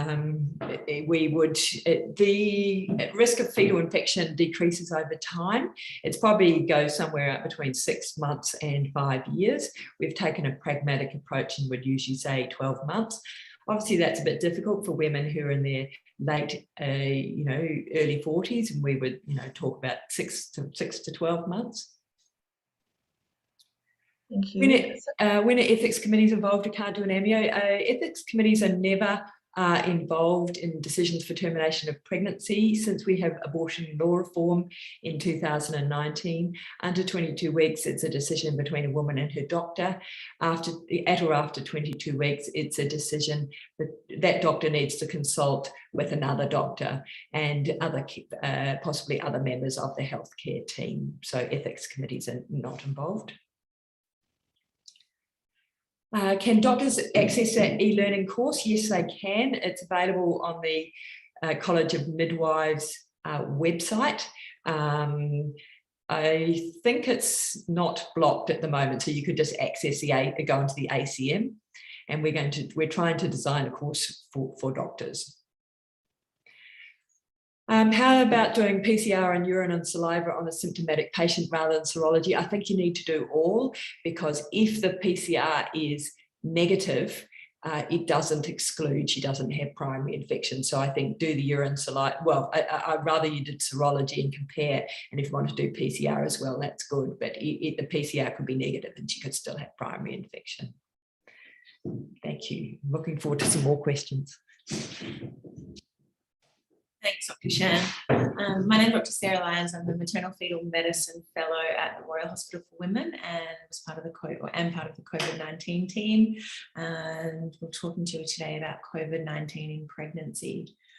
We know that most pregnant women with COVID-19 are asymptomatic or have very mild disease.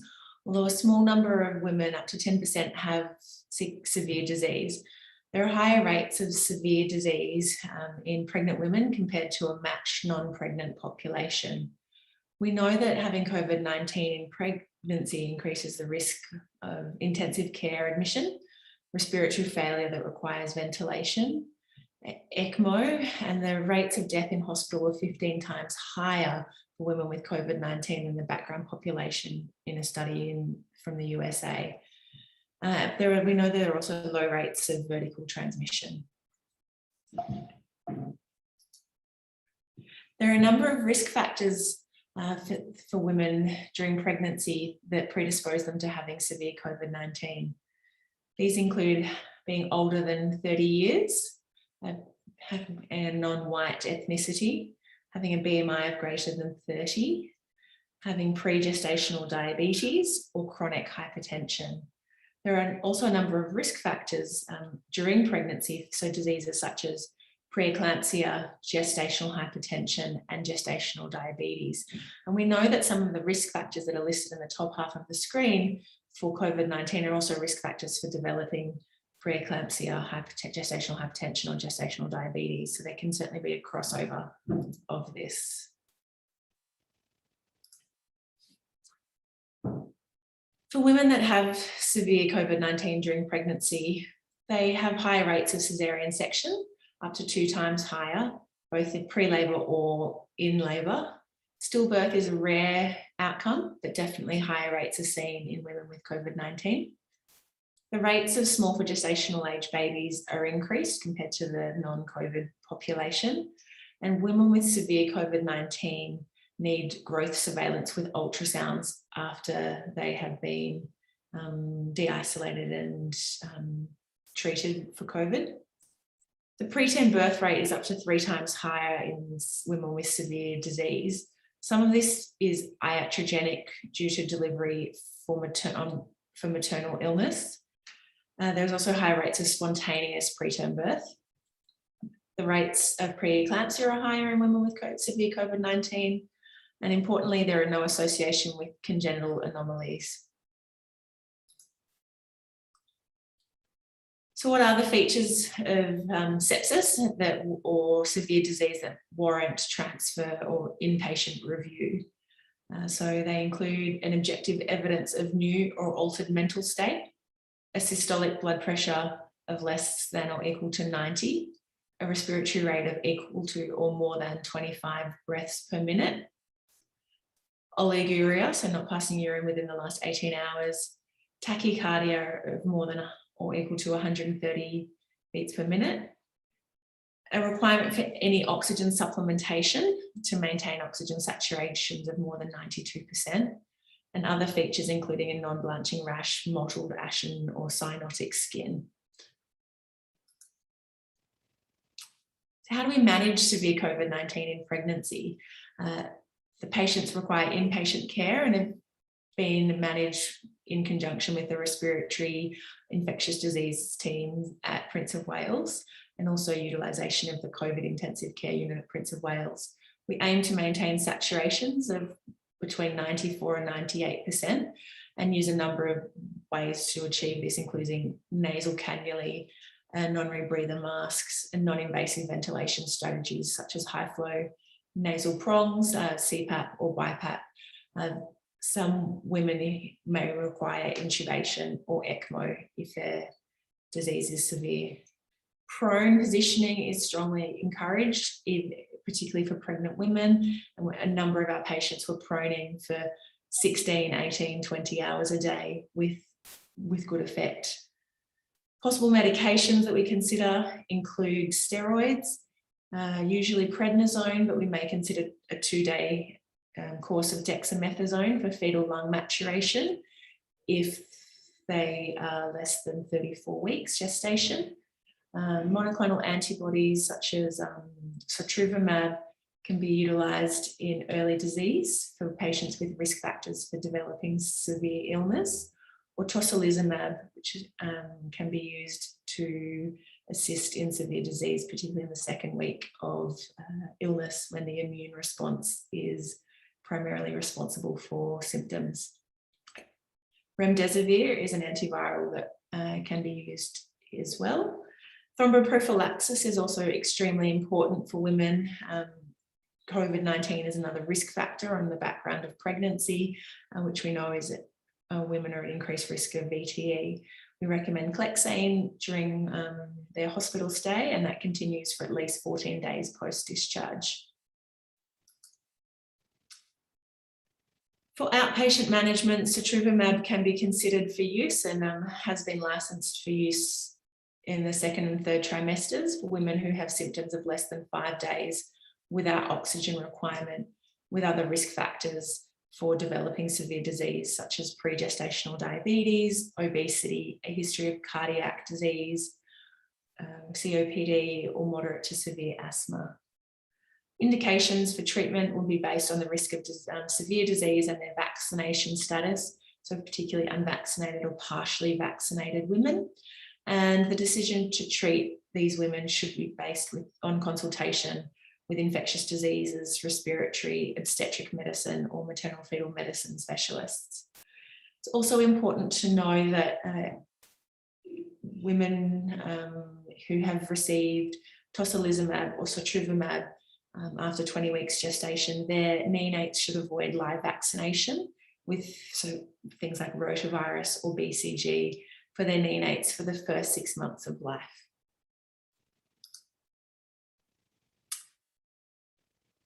COVID vaccination for women in pregnancy significantly reduces hospitalisation by up to 98. We know that in the Delta wave in the UK, that up to 98% of patients that were in hospital were unvaccinated. And of those who were admitted to intensive care, 98% of those were also unvaccinated women. We know that COVID vaccination reduces severe infection, ICU admission, ECMO, and death, and of course, contracting COVID infection as well. Patients are very concerned about the vaccine safety in pregnancy, and there have been 4 studies that involve more than 40,000 pregnant women, shows that the vaccine does not increase the risks of miscarriage, preterm birth, stillbirth, small for gestational age babies, or congenital anomalies. We also know that vaccinated women will secrete antibodies against COVID-19 in their breast milk, giving some immunity against COVID-19 to their neonates. Very strongly recommend that all pregnant women should be offered an mRNA vaccination. And that could either be Pfizer or Moderna. Should be 2 doses at least 21 days apart, and we recommend a booster dose for women 6 months after their first dose, as for the non-pregnant population. If a woman has had COVID-19, would recommend the usual vaccination timing as for the non-pregnant population. Pregnant women, people are a priority group for vaccination because we know that they're at increased risk of severe disease, and vaccination can be offered at any stage of the pregnancy.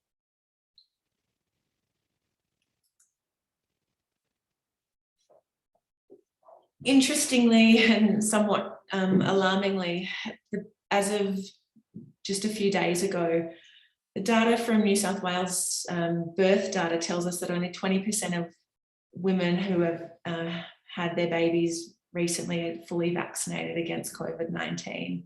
The Royal Hospital for Women, we're just above the New South Wales average, but not by much. 31.7% of women are fully vaccinated.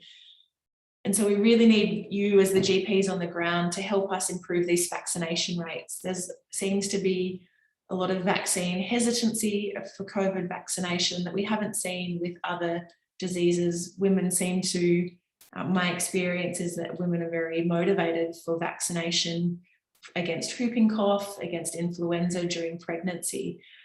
So we're actually undertaking a survey, which will start next week, to ask pregnant women about their vaccination preferences and some of their concerns about COVID-19 vaccination.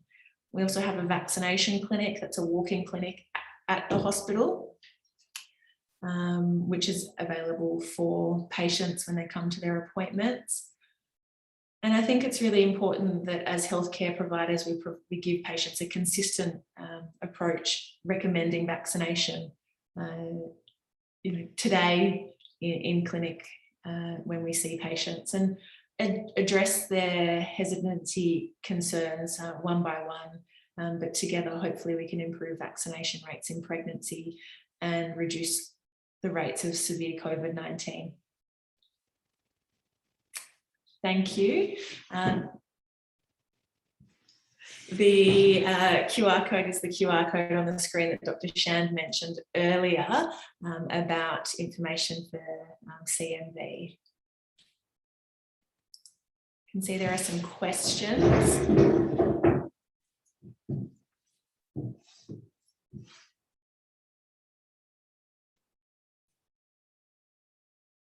Do you want to talk about menstrual changes and fertility issues? Can I please comment? There are no concerns. The menstrual changes and fertility issues, it's not proven. In fact, I've seen a recent paper come out this week saying it's not true, but on social media, yes, there's been a lot of misinformation that's being spread about that.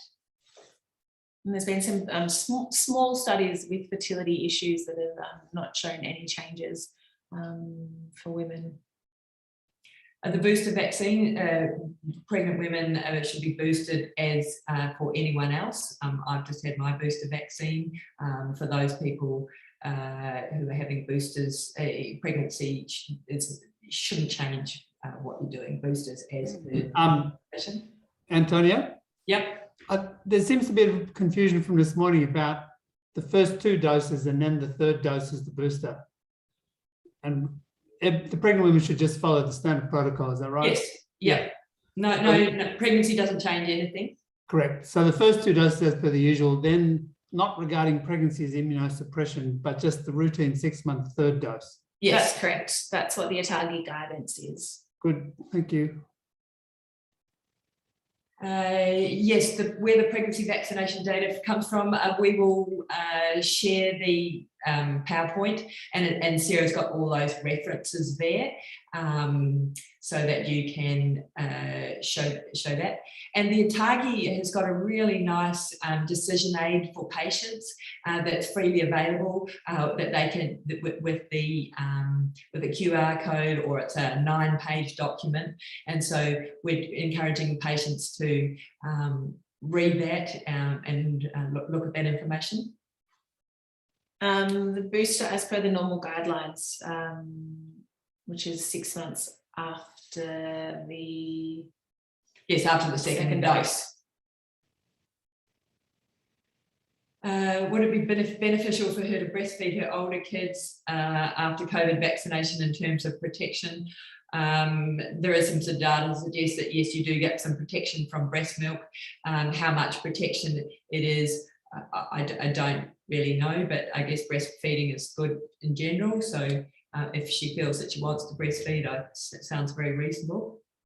No, I wouldn't recommend having a booster earlier than 6 months if you're a high-risk healthcare worker. Healthcare workers are following the standard recommendations, not having boosters any earlier than 6 months, even in the setting of pregnancy.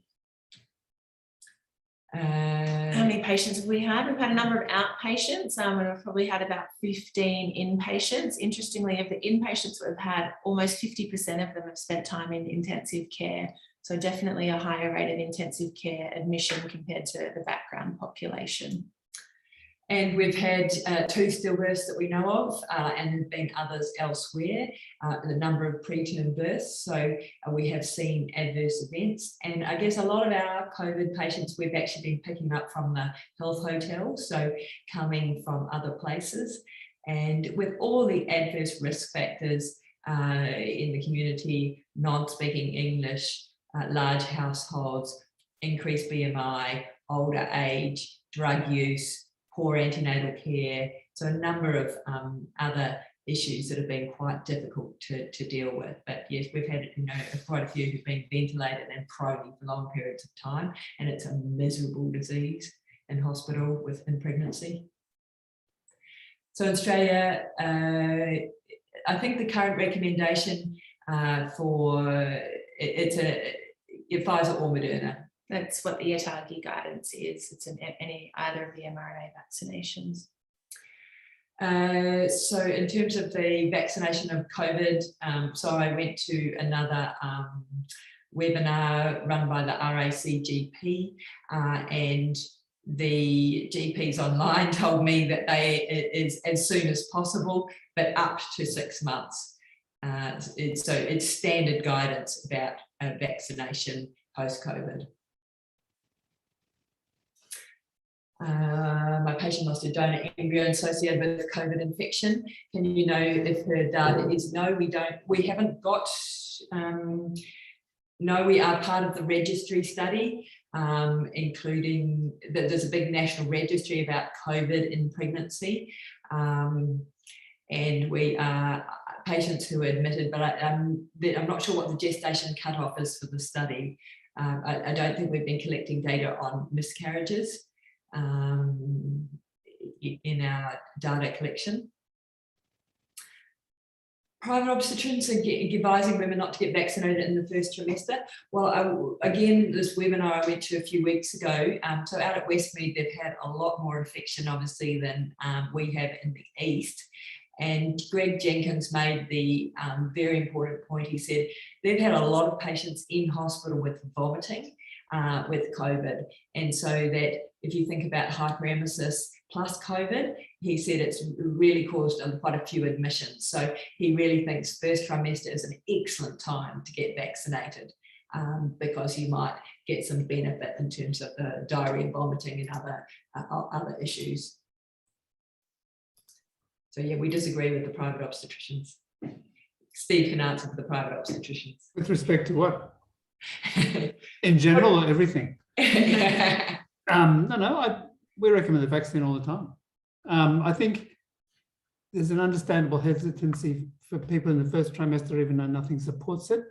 And I think for a few people giving the vaccine, a bit of anxiety about a vaccine-related miscarriage would cause them to hold off a little bit. I don't have a particular problem with that, but I support giving the vaccine as soon as possible.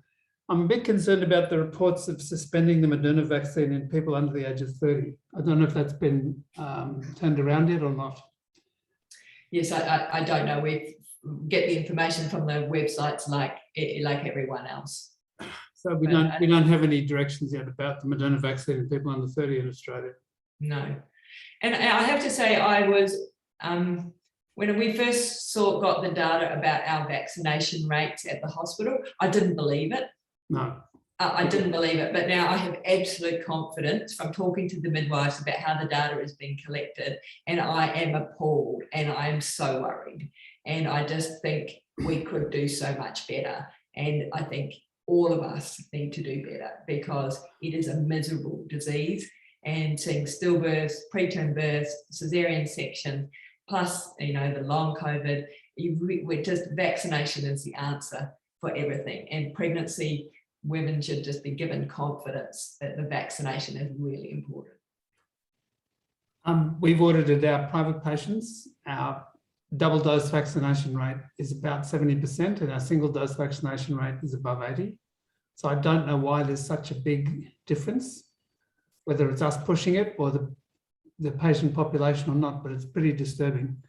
And I have to say, I didn't believe it because our high-risk patients we're seeing either in the high-risk clinic that we have a combined clinic with Giselle, Sandra and myself on a Thursday afternoon. Pretty much all our patients are vaccinated.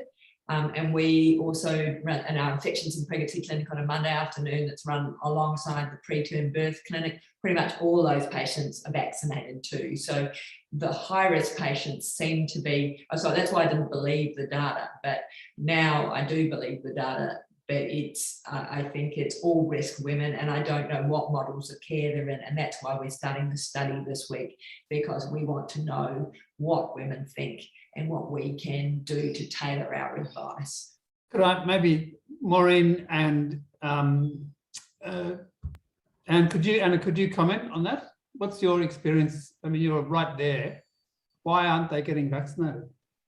So there are a lot of women who are very cautious during pregnancy. We will always recommend that they get it, but there's a lot of other competing information, and I think that most women I see, though, have been double vaccinated by now, and it's very rare, but some women are worried that there's going to be an issue during pregnancy with from the vaccination. In my experience, some of my patients have been expressing concerns that we don't know the long-term effects on the child from the mother receiving the vaccine in pregnancy. And most of my patients are double vaxxed, but the one or two that aren't are in that category. So while we're getting this weird discrepancy, Antonia, where we all think that all our patients are double vaxxed, but the figures don't back us up. Well, I was talking to the midwives about this, and they said that they think that probably if we look at a lot of the women in early pregnancy now, are all vaccinated, but it's the women that are sort of getting towards the end of the pregnancy, but because the information they were given at the beginning of the pregnancy, there was more hesitancy around then, and so it's the women who are now getting to the end of their pregnancies who are in that cohort, so that the rate, I mean, it's increasing quite significantly, quite quickly, but it's some of at the initial when we didn't have so much information, and they're the sort of kind of the legacy from mixed messaging and hesitancy at that time. Yep. That we have, Dr. Coogan, is birth data, as opposed to all of the women coming through the service currently. Oh, so this is the mothers who've given birth, not the antenatal ones. No, this is women giving birth. It's okay. At the time of birth, at the e-maternity, the birth data collection, it's a mandatory collection item. So the midwives say you can't skip it, you have to fill it in. Yep. So that's why I have confidence it's real. Okay, no, I agree that. So maybe we're just seeing a bit of a lag, and what's going to happen in the next 3 months is that those figures will change dramatically. Yeah, and I guess we don't, I guess for women, we don't know what the effect of long COVID is on their unborn children as well. So I think for me, it comes back to talking about what we do know about the virus, and we know a lot about the virus in pregnancy and the adverse effects it can have for both mother and baby. So there's quite a lot of data on the virus, and the vaccine is thought to be quite a big molecule, not cross the placenta. So it just doesn't seem plausible that it's going to cause any long-term effect for the unborn baby. So I know that social media out there's a lot of misinformation, and I guess we just have to keep talking. I think that's another interesting issue, because the vaccine is a big molecule and it probably doesn't cross the placenta. So passive immunity for newborns is probably a bit less than we might have hoped for with a standard vaccine. But that's really relevant, but it's something to think about in terms of vaccinating children. Yeah. Debbie's made a very sad comment. Yes, about social media. Yes, we all struggle with Dr. Google, all of us. So thank you so much. Antonia. Thank you so much for inviting us to talk. I'm so pleased that you invited me to talk about my favourite interest, or one of my favourite interests, and that we had Giselle talking about my second favourite interest, which is iron deficiency anemia. And we're really looking for some more women for our Iron Women study. And we'll put it in the GP newsletter. We are looking at expanding the gestation criteria for the randomised trial, so to make it slightly earlier. So we will put that out, and we would really we would like to know about what women think, and does it really make them feel better. We know that intravenous iron is costing Australia tens of millions of dollars every year, and we want to know what the effects are, and that's why doing a randomized trial is going to help us answer some of these questions about which one is better, which one's more cost effective. So we really would like some more referrals, please.